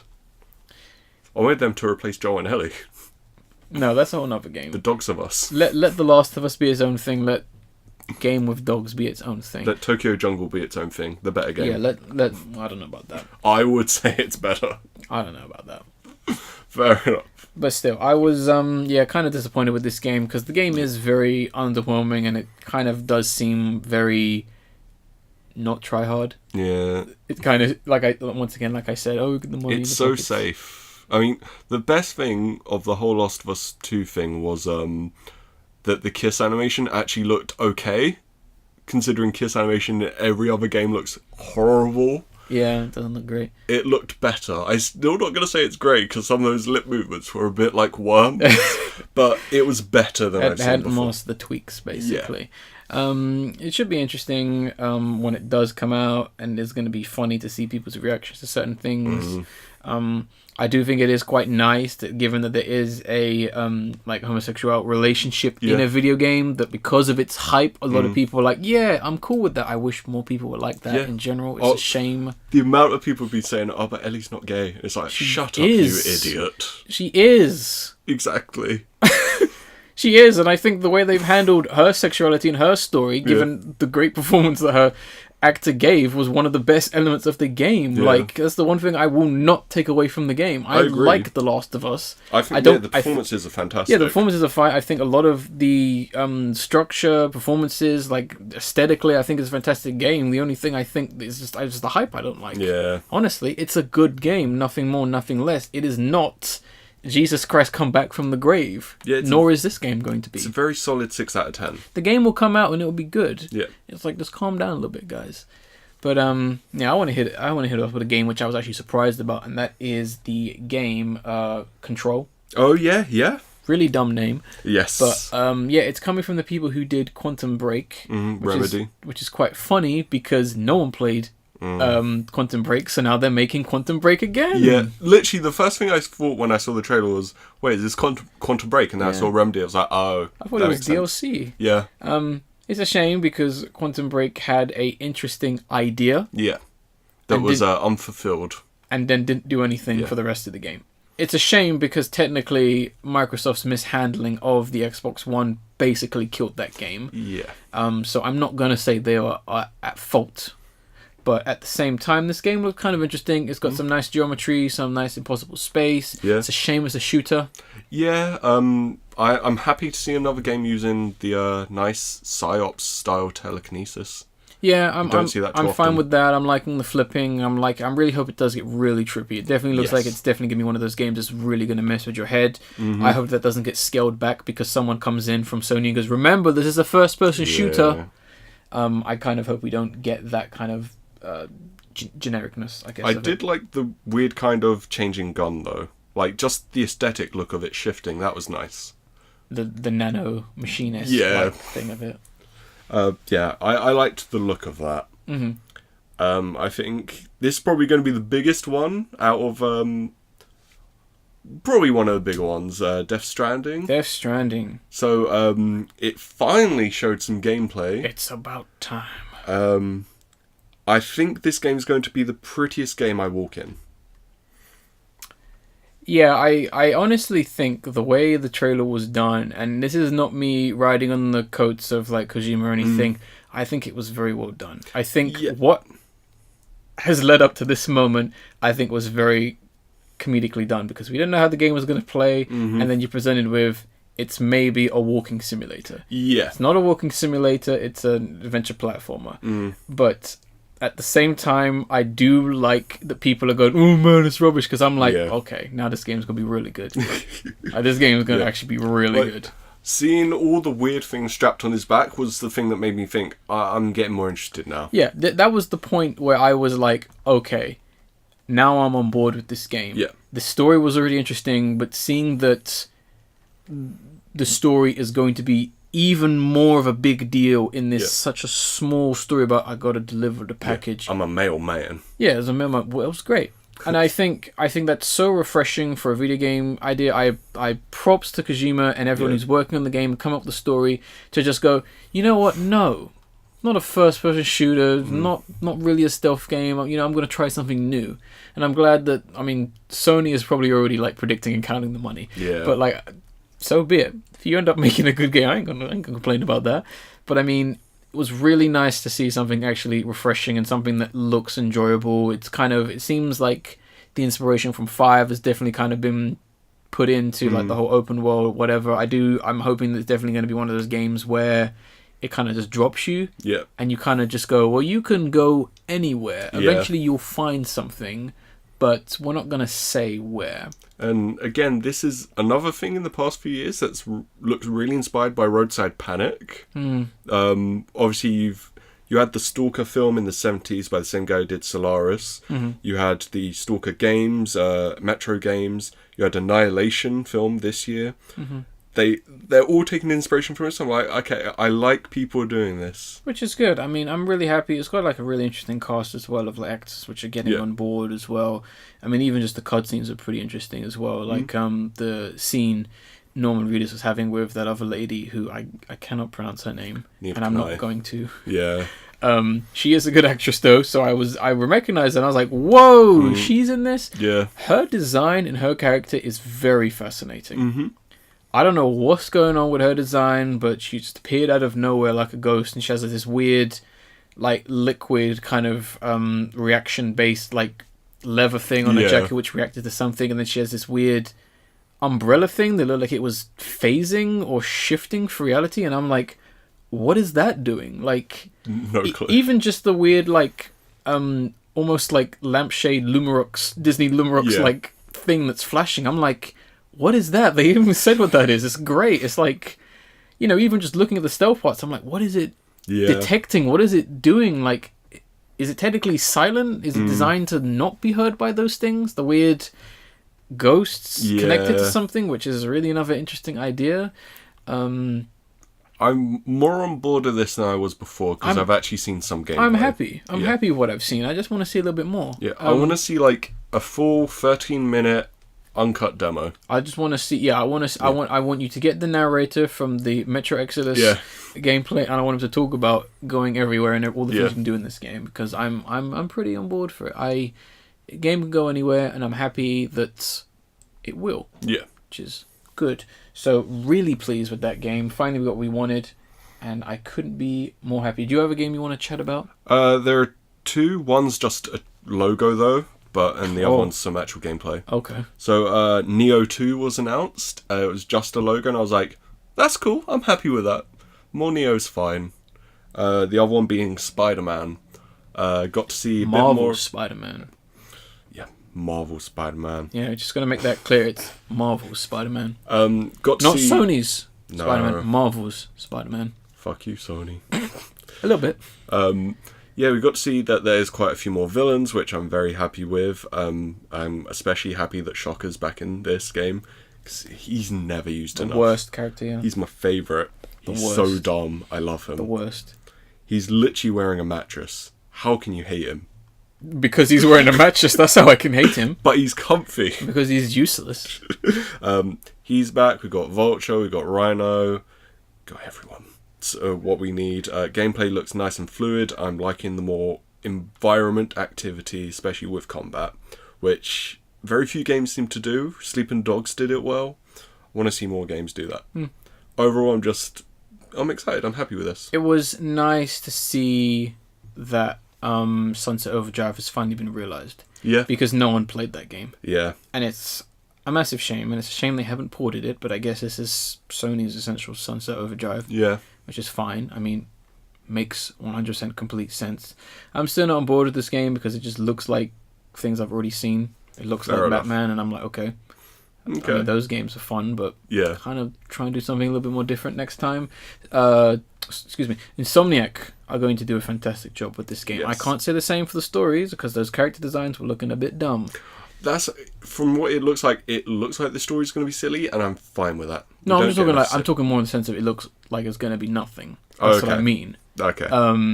But it was funny because I was watching the trailer, and I thought the character designs are so nothing that I was like, oh my god, this random thug has Electro's gear. That's really interesting. Wow. I didn't actually know. It wasn't until we said Electro I was like, oh, that's Electro. Shocker, yeah. I mean, I don't mind that they're just some guys, but I would imagine Spider-Man's greatest villains are a little bit more than just some guy in terms of just looks. I'm not saying I want Electro's original design. I don't think we want that. But at the same time, I want a little bit more something other than it's some guy. Fair enough. Rhino was the only person who didn't look like some guy. I was happy with the some guy. That's my aesthetic. I mean, I don't mind it, but I think for all the villains just to be some guy, I was like, is Green Goblin gonna be some guy in a mask? Yes, everyone is just some guy. I don't like that. I mean, they're appealing just to me, and it's working. I mean, the only guy who looks interesting is the reverse guy. Oh, Mr. Negative. Mr. Negative, which I was like, okay. Yeah. I mean, compared to him, he looks like a freak, but at the same time, he's just like. Look at this villain next to these guys. You know what I mean? Well, it looks like they're minions, so it looks like they're minions, but at the same time, I'm like, oh, I wonder who the villain is. Oh, White Rabbit. Huh? White Rabbit. Yeah, bring back White Rabbit. No, she'll pop up for 5 seconds and then just like say, "Oh no," like Spider-Man will just laugh and walk away. Yeah, that's a cutscene. It's done. Yeah, and obviously they had the little tease of like Spider-Man turns around and he's like, "Oh no, it's you," and I'm like, I wonder who that could be. Superman. Spider-Man's ultimate villain. Yes. Well, we'd already know who'd win. Yeah. But Spider-Man. It's funny because people are like, "Oh man, it's gonna be Green Goblin." I'm like, no, are you high? I mean, you don't even have to be a nerd to know who it is. It's obviously Carnage. Yeah. It's very clearly Carnage. They're doing that again where it's like, oh, Dr. Octopus was behind it. Or actually, it was Venom. No, actually, it was Carnage. I think so many video games tend to do that, though. But that's what they're going for. This game is very similar to another game that was on PS1. The what? The original Spider-Man? Yes. Yeah. Ish. I don't know, the gameplay looks good, though. Insomniac's use of references are very obscure and very interesting. It is going to be Carnage. I'm not saying Green Goblin isn't, and Dr. Octopus ain't in the game. All I'm saying is that's Carnage. Okay, Carnage is the only person Spider-Man fears. And Venom as well to some extent, but you can easily beat Venom, but it depends on what point of Spider-Man this is. I kind of think he fears his landlord, though. Oh boy. Could you imagine it's just that guy and he's like, your rent's give me pay your rent's due.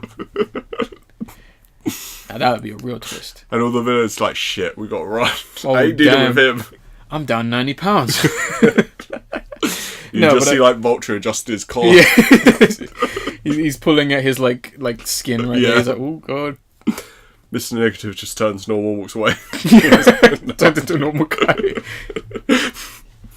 Scorpion just quickly takes off the armor. Oh my god, it's Spider-Man. He just jumps off the roof and uses his tail to drag him down. Basically, yeah. Can I get a down payment on this on Scorpion's armor? No, but it should be interesting to see what they actually do with this game. Another game I want to talk about, yet another samurai game, which is going to be Ghost of Tsushima. Tsushima? Tsushima? Yeah, Tsushima. I have no clue. Tsushima. They didn't really say it, so we don't know. So, sorry about the pronunciation. Yeah. This coming from Sucker Punch. Yeah. Took me a while. I get Insomniac and Sucker Punch mixed up because they basically made two of the greatest icons of the PS2 generation. But yeah, really interesting. This is definitely going for, compared to Shadows Die Twice, this is going for a way more fictional, cinematic samurai story. Yeah. And I'm really feeling it for the most part. Everything looks very fine-tuned. I wanted to see a little bit more. We didn't get too much, but I'm liking the combat. I'm liking the stealth. I'm generally liking it. There isn't too much to say because we really didn't see too much, but I'm kind of digging it. I found it interesting that they ripped off Batman Arkham Knight. Like, when he copied the stealth combo takedown, he jumps down, it's like, okay, take him down, swerve, take him down, swerve, take... Which, everyone complained about that in Arkham Knight. Yeah, I don't like that. Yeah, it's in this. It's easy mode. Yeah. I mean, I'm not saying I like that. I wish they would do something a little bit better than that, because that also kind of comes from Call of Duty as well. And, Hitman Contracts? No, Split Cell Contracts or something. Yeah. That one, yeah. Yeah, but I'm liking it. Hopefully that'll be the only blemish on the game, because other than that, it looks pretty interesting. Yeah, a little bit more, somewhat accurate, very realistic. I don't think we're going to be seeing any demons in this. It might just be really strong guys, which I'm okay with, because it looks like it's gonna it definitely wants to be a samurai movie. Someone watched Seven Samurai probably about 7 times or something like that, and we're like, oh man, you see the skill, or, you know. I'm interested in it. I wanted to mention that. My favourite part of it was the grass. I thought it looked very nice. I think the whole environment looked really nice. I'm just pointing out the grass because it looked good. No, don't be like that. That was my favourite part. The grass tech was on point. All the rest of the tech was good. Grass tech, best tech. It was looking good. It beat that anime for grass tech. The Crystal anime. I don't know what it is. I can't remember what it's called. I think that's to the final game-ish.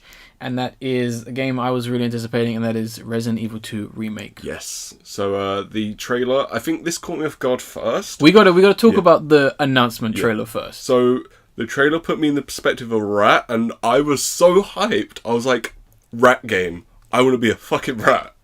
And then it turned out, and it was like, oh, it's okay, that's fine. I still want my rat game, though. I thought that was really so well done. The perspective, the fact that you don't know what's going on, it's hard to tell, the darkness, like, you kind of tell you was something. Yeah. The fact that they didn't really say anything until the very last minute, I think was very well done. And also, if you know anything about Resident Evil 2, you know why rats are such a big deal. So that was another nice reference. And you see the babyface Leon, which I was happy about. And then obviously we get into the gameplay. Yeah. And oh boy, this. They didn't even have to make the game. They could have just made this trailer and it would have been enough of a love letter. But my gosh, I am so excited for this. Resident Evil 2 is one of my favorite games of all time. Okay. I have been looking forward to this remake because, I mean, when Resident Evil 7 came out, I was like, oh man, the remake is going to be so good because they actually got their stuff together. There's something about Capcom and remaking or reimagining their games. Okay. They're really good at doing them. Yeah. Obviously, we have the Resident Evil 1 remake. DMC Devil May Cry, and a few other games like Street Fighter you can throw in there as well, and some other stuff. But my god, there is almost too much to talk about with this game, because there is gameplay with this, which I had to look up as soon as I heard there was going to be played. I was like, I need to find it. I've watched so many people's playthroughs just trying to see and find everything in this. But the trailer itself I found quite interesting because I don't want to spoil anything because this is going to be a new game for a lot of people. So I'm not going to spoil what exactly happens. I'll keep it very vague, but so that most people who know the game understand where I'm coming from. It was very interesting that we kind of almost saw every character that's going to be in this game. We heard a few characters, which are interesting. We saw some very memorable sights. Some sights themselves have a nice twist to them. Yeah. Claire Redfield, who is going to be the second playable character. Yes, she has been confirmed to be playable. We don't know if there's going to be overall 4 scenarios, but we have heard that she does have a campaign. Good. Which is good. That's exactly what we need to see. Obviously, we saw a very shadowed figure, which I'm very happy about that scene. I hope that is going to be their reveal. I think that is really, really strong. We also saw one other character which I was very confused about. and that's the character we see right at the end. Yeah. Now, might sound like a surprise. I don't actually know who that is. Okay. That weirded figure. Yeah. I was like, who exactly is that? Now, you see the grey skin and the hat and the trench coat, and I think, okay, that's Mr. X. Yeah. But at the same time, what he was doing, Mr. X doesn't do that. Mm-hmm. So now I'm thinking, hold on a sec. Is that actually, without spoiling, the main villain? Yeah. Is that what he looks like, and does Mr. X have another look? Because that was weird. That, like, he doesn't do that. Obviously, they can change things, and that could be Mr. X, and he's doing that. But what he did was very disturbing and very interesting at the same time. But I'm like, that's an interesting take on whoever this is, because at the same time, also thinking, maybe they combined the characters. Yeah. Maybe they combined the characters. They also might have taken some inspiration from Mr. X from some of the spin-off games, like some of the Umbrella Tyrant it would be. Yeah. So it could be another Tyrant, basically. Or like some, what was the Operation Raccoon City? The Mr. X's could do some stuff that he didn't do before in those. Yeah. And in some of the like Umbrella Chronicles or that kind of stuff, they did some other stuff. So they might be taking some inspiration from They there. might be, I'd imagine, because it's a completely different look. I like the look. That's a very scary villain. Yeah. Like, if they inevitably do Resident Evil 3 remake, could you imagine what Nemesis is going to look like? Oh horrifying. My god. And given that he is on you, my god, like, it could be interesting. I'm really interested to see what that character is going to be. I'm interested to see what's going on with the stuff maybe coming out of his stomach or whatever's going on there. But the gameplay. Yeah. There's a few things I just need to say about the gameplay. Say it. So, obviously limited inventory. Oh, thumbs up. But you could pick up pouches and increase it. That got me. I was like, yes, finally. This is something I've wanted for a while. Oh, yes. The fact that you can combine items if you don't have them both in your inventory is also nice. Mm-hmm. So if there's, a herb on the floor and you've got a herb in your inventory, you can just mix them straight up. Straight down. Which is a brilliant addition. It's needed. You can border up walls. I was really happy with that, and not a lot of people actually did that in the demo, which is quite interesting because it seems that, given with the fact that zombies can kind of just enter the room, that seems that you are constantly going to be on edge, because I think over time they can actually break those boards down. Yeah. Which is pretty scary at the same time as well. But I like that idea because there's a lot of windows we can just look at, which I think was great. And I'd imagine at some point they're going to have a zombie just go right in front of your face or something like that. I think I actually saw that in the gameplay I watched, where someone was just walking up and then the zombie literally just jumped out. Oh, I don't mean like that. I mean like when you actually go on the screen to select an item and then you see the zombie walk in or scare you. Okay. I think they might do something like that. Because one thing I have seen is that although the demo starts in the police station, you can actually exit it. Yeah, and you can walk around. That's cool. You probably can't go anywhere, so I don't know if a certain something is going to be to the left. Yeah. It might be. It'd be really awesome if it is. Yeah. But at the same time, it seems like they kind of got that off. But I do like that it definitely looks like I have a feeling you might be going around the police station building a little bit more. I have a feeling you'll be doing that. They did say in the demo that they have added a bunch of new areas, and they even showed just some of the small bits of, let's say, bathrooms. Yeah. Which is great. Which is great because there were no bathrooms in the original game, which is great. I do like that. They have changed the map. Things like, although I know Resident Evil 2 pretty well, even I don't know how to plan or do everything. I think it's pretty great. I recognize a lot of the environments and stuff like that, but even still, it's so dark, so scary, it's really eerie, and it definitely seems like one of those games, because I've noticed a few times there's just things moving in the background. Yeah. And it's really nerve-wracking. That's one thing I cannot stand. And they've definitely done very well with the environmental detail. One thing that I noticed, which was really cool, is a welcome Leon sign. Yeah. Which was that's a really nice touch. I saw that. You hardly saw it in the original game. You saw party hats and that, but that's really nice. I'm really happy with that. There's also someone got pretty far in the demo. There's even a nice bit where once you get the spade key, and you come back to, I guess, the main hall, which is also now a save room. The save rooms have been completely remixed. and you speak to Marvin, and and you go on the computer and you see Claire's just outside. And Yeah. she's like, "Yeah, let me in." And he's like, "Yeah, I knew she'd make it." And I like that. That's a nice. They've added cutscenes and details, like even on the computer itself. It's an old computer, but if you look closely, there's still the same icons that were on the original screen, except they've obscured them nicely, which is really cool. And also I like how the little autosave is still the typewriter, but you can still save with the typewriter. I liked with the knife, you could, let's say a zombie attacks you, you can stab them, but then it removes it from your inventory, and if you knock them back down, you can take the knife out. It back up. It has a little bit of a health bar as well, which is a great deal. Once again, kind of coming back to Resident Evil 7, where they made the knife essentially one of the most useful items instead of the original games where it was the most useless. And just how you can shoot zombies, having better aim now. Yep. You can shoot at the legs and their legs will pop off, or their arms. Literally shot them at the elbow and the arm dropped off. It was nice. It is nice. It definitely seems like a game that even if you know where every single bit of ammo is and find it all and all that, it definitely seems like you're going to be running. Yeah. You are not going to shoot enemies. I've even seen that they have like a nice storage room, which they've intentionally made it so there's lots of goodies inside it, but they just flood the room with zombies. Yeah. So there's a nice bit of risk reward there. There's going to be a lot of running in this game. Definitely. And avoiding, going to get very good at dodging. I think this is going to turn some people off. Yeah. Which is good, because I don't want them playing my good game. I only have two problems. The first one is, I would have either wished it to be its fixed camera tank controls or first person.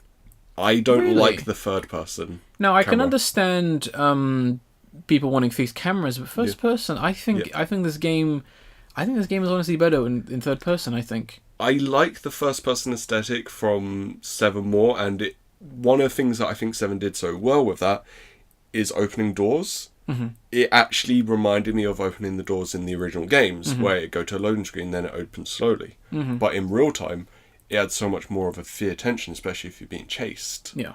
Which you're not getting with the third person.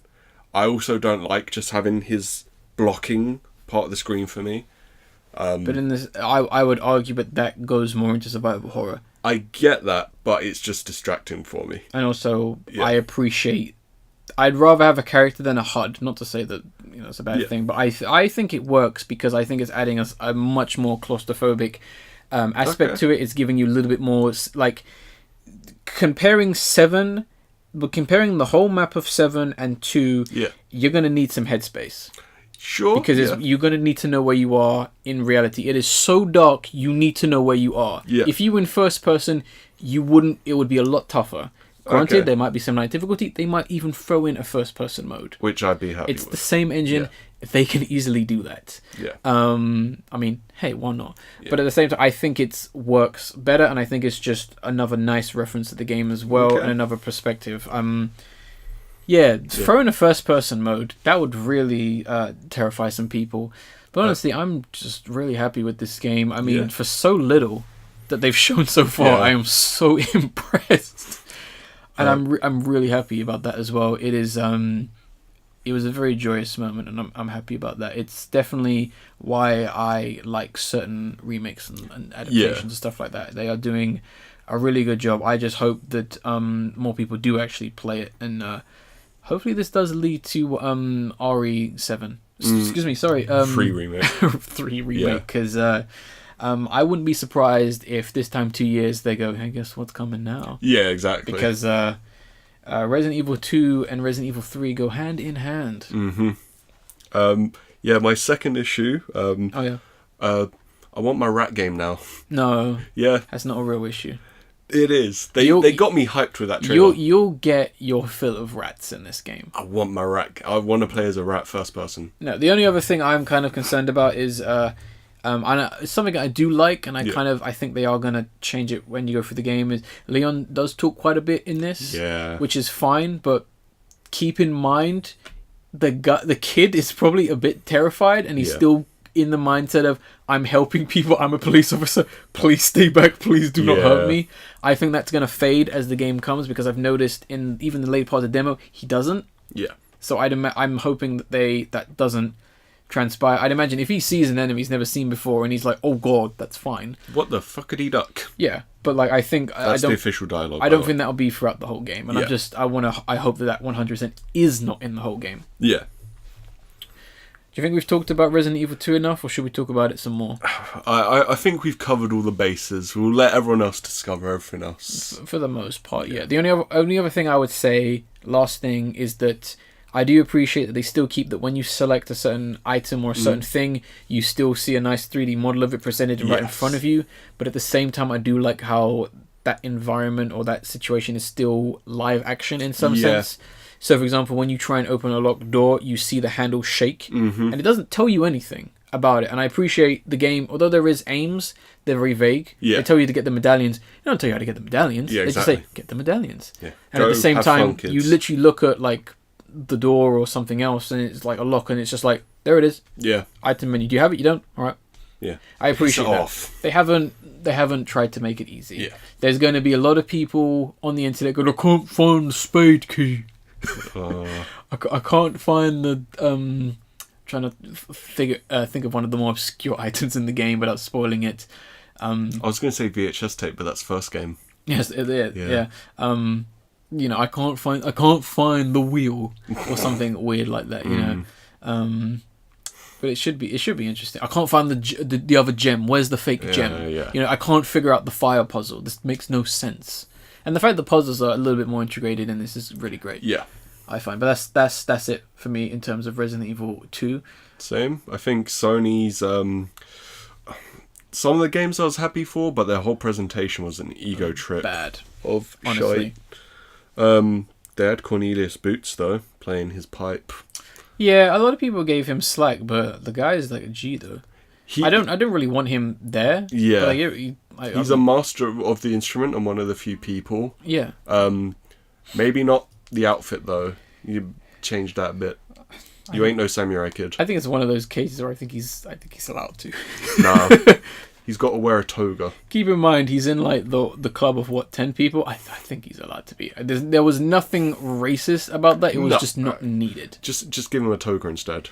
Yeah, make it weird. It was not needed, and I think for someone had the cheek to be like, "Wow, this is really not appealing to the American and Japanese audience." I'm like, "Wow, you're really not appealing to anyone with that comment, are you?" How dare you? How dare you try and honestly say, "Wow, this is racist for a race I have no idea what it is." So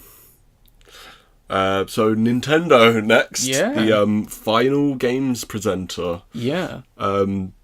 Think first thing they hit off with was a trailer for Daemon X Machina, a kind of a mech game, which you didn't get to see much in the trailer.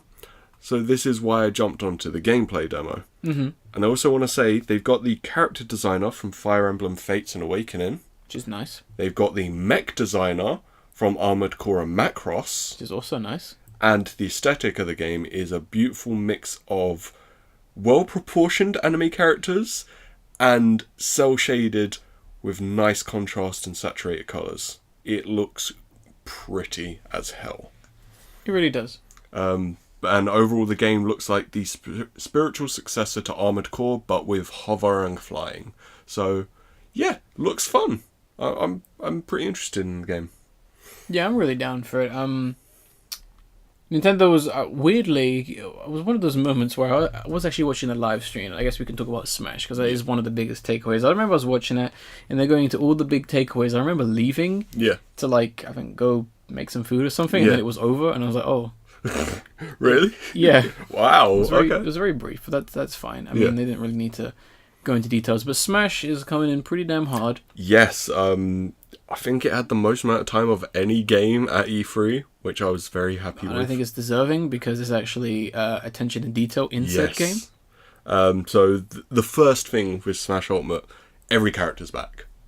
Everyone. Yeah. And a few new ones too. Yeah. We got Daisy, we got the Inklings, we've got my boy Ridley. Finally here. They said They said it wouldn't happen. Yeah. They were wrong. They said it was too big. Now he's entered the big time. Exactly. I'm so happy for the character. He looks as disgusting as possible, and it's great. He looks really hard. He looks really lanky. Yeah. Just fine. Out. Samus looking buff as hell. I'm like, yes, She's been lifting. she has. I think that is amazing. We finally got rid of the ugly Twilight Princess costumes. Finally. We have the isn't the Breath of the Wild one? Yes.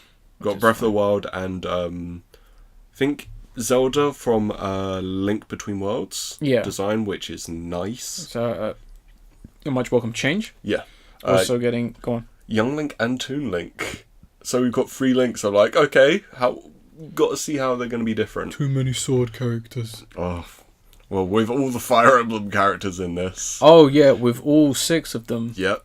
I mean, there's too many of them. I mean, it's not as if we could combat them. I mean, you know, we need to add some more Mario characters in there definitely to really even it out. It's not as if that's kind of dominating the roster. Yeah, Daisy, yeah. She had to pop in. We got Here. the Echo Fighter system, which is interesting. Yeah, essentially clone fighters, and they're acknowledging their clone fighters, which is cool. Which is fine. They're probably one of the first fighting games to ever do that. Exactly. Some other games just lying about that. Yeah.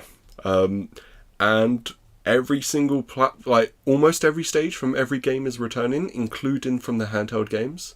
Not every, but almost everyone. Which is good. Yeah. Saffron City is back. My baby. The F-Zero racing stage is back, which is one of the worst ones in terms of just craziness. Yes, and every stage has a final destination one. Mm-hmm. So you have the aesthetic, but it's just flat playfield. Which fine. Is, lots more assist trophies and everything. Even Bomberman as an assist trophy. Yeah, which was good. But now we're getting to the meat. Yeah. The actual meat. Air dodging. Short hops. Oh my god. This is exciting. This was the tears. I moment. know. The fact that they've nerfed dodging in general, I was happy about. Mm-hmm. Like, as you continue to do it, you get more tired, so it's less effective. Yep. It's a better system than slipping from Brawl. Yeah, big time. That one pissed people off. Oh, yeah. Even the blocking system, where you have the perfect block, which sounds fascinating, and I'm so happy to see it in there. Yeah, it definitely seems like something definitely seems like it's going to be something that is to master. Yes. And the kind of special smash thing where it kind of zooms in and shows you it, which looked really nice. And every single character seems to have their own specially individual stuff. Yeah. Like, if Link's at 100% health, like, nothing's been taken, he'll shoot lights from his sword, like in the actual games. Which is a nice detail. Yeah. There's too much... I know, it's... to honestly talk about. We could do a whole podcast just on this. I know. It's just so exciting. It is really exciting. And I'm really happy that it actually is its own game. I'm basically happy with everything. Wolf is back, which is cool, and he has his Star Fox Zero design, which is pretty cool. He has his Yamcha pose. Yeah. I'm not really gonna say no to that. Yeah, exactly. We need the good wolf back. I know Ice Climbers are back, which is nice. Yes. They had to get rid of them because of tournaments. Yeah. That and they couldn't go on the DS. It didn't work properly. Yeah, it's one of those things where it just doesn't work, which is nice. And obviously Kirby has more people to eat. Yeah. Which is enjoyable. The Inkling should be interesting how they play it as well. Lots of variety. Have you seen how they play a bit? I haven't really. Essentially, they've got their own paint meter, which once they spray paint out or stuff, it goes down, but they can turn into ink form in there to get paint back. But they also do more damage to people if they spray them with ink. Yeah, which is just amazing looking. Which is really nice. There's a lot of there was a lot of attention to personal bars and gauges, which was nice. Something we definitely needed more prominent, and just having it there, which is going to be something that you'll be able to really understand and master your character, which is good. So much to talk about with this. Like I said, we won't be able to talk about it all. Yeah, which is a bit of a shame.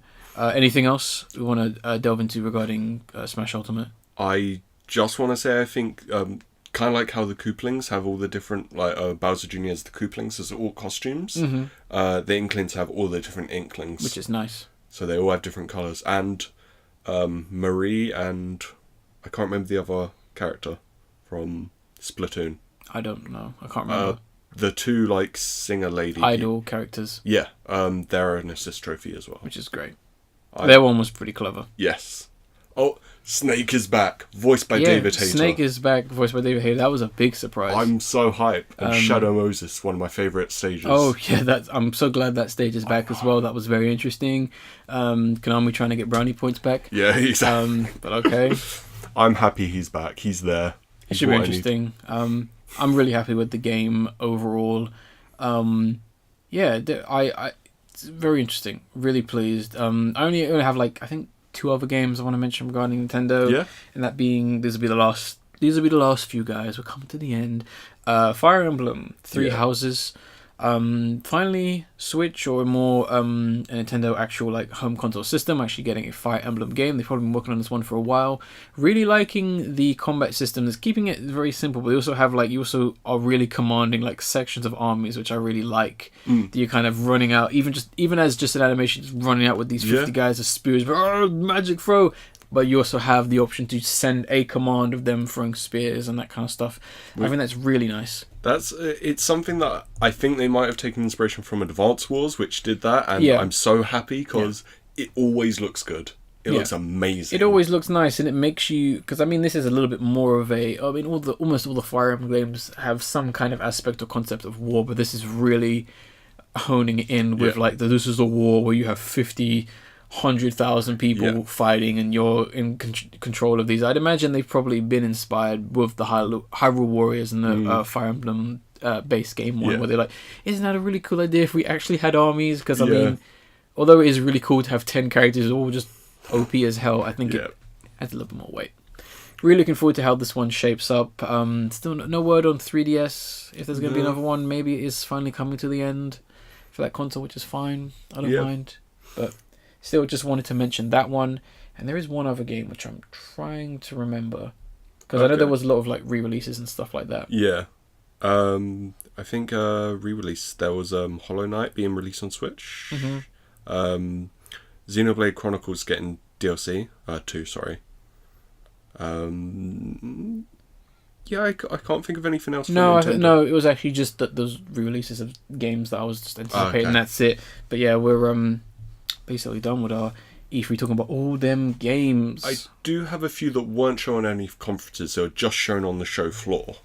Which it was sad that they didn't get as much attention. But it happens. Yeah. Call of Cthulhu finally got a new trailer and a bit of gameplay.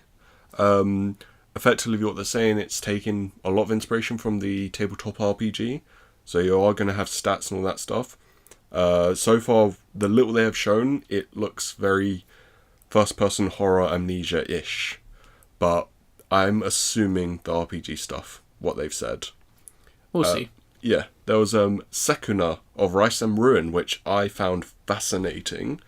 It's essentially a hybrid of Muramasa, which you were playing recently, and Harvest Moon. So you've got side-scrolling action mixed with farming sim. Brilliant. Why not? Exactly. And it's a beautiful aesthetic, kind of Okami-ish, but a bit darker, which I thought was beautiful. I think the last one, there was Sinking City, which essentially looks like it's also doing Call of Cthulhu. That's the Cthulhu game, which was quite interesting. I really liked that one. Yeah, and I liked that it's not going to be hand-holdy. You're just going around, breaking into people's places, finding evidence, and you're like, okay, this might lead me somewhere. Yeah, that's cool. I like that. Once again, why not? Yeah. I think that game, especially the Cthulhu-esque games, should have really been pushed somewhere on someone's stage. Definitely. Feels like they should have got more attention. Yeah, lack of horror in terms of press conferences, really. Yeah. It's probably because it doesn't please the investors, I'd imagine. Can't get kids to buy these horrors. You can. They're going to shit themselves. They won't. Like with Fortnite. They're desensitized to it. Yeah, exactly. So I guess we have 2 quick questions to answer, and that was who essentially had the best press conference, in your opinion, Ace. You would say it was... This is a tricky one for me, but I'm going to say overall experience, the PC gaming show. Okay. It was so chill, the presenters were great, and they showed off so many cool indie games. It was fascinating. I absolutely adored it.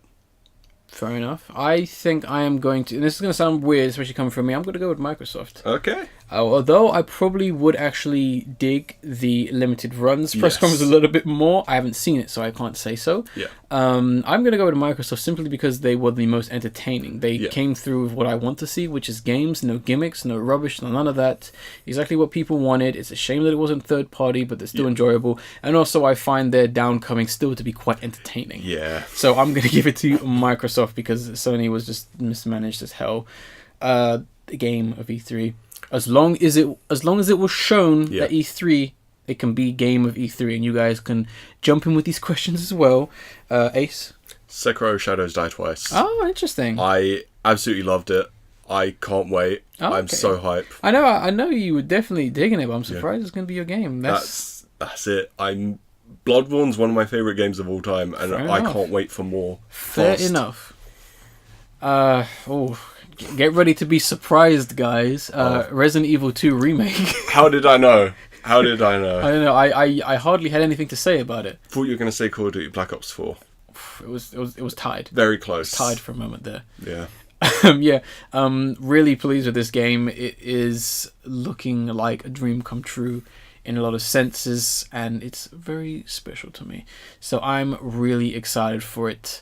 If you guys want to detail some of your favorite press conference, if you want to let us know about more cringeworthy or awesome moments, your experiences, best press conference, best games, you can hit us up at the email that is raccoonplusfriends@gmail.com. We'd actually like to hear them. We'd like to possibly even read them out on the follow-up podcast, which would be podcast 91. Everything, roughly to some extent, we're going to try and put as much information in the download link and the description of this so you can actually go look some of this up. I mean, you can easily just type in the name and find it, but we'll put it there just in case you want some kind of brief thing for the most part.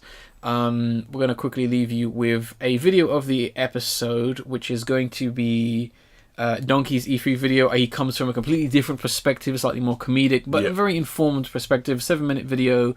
It's not going to essentially give you everything from the series, but it's going to give you his takeaway, so we'll leave you with that.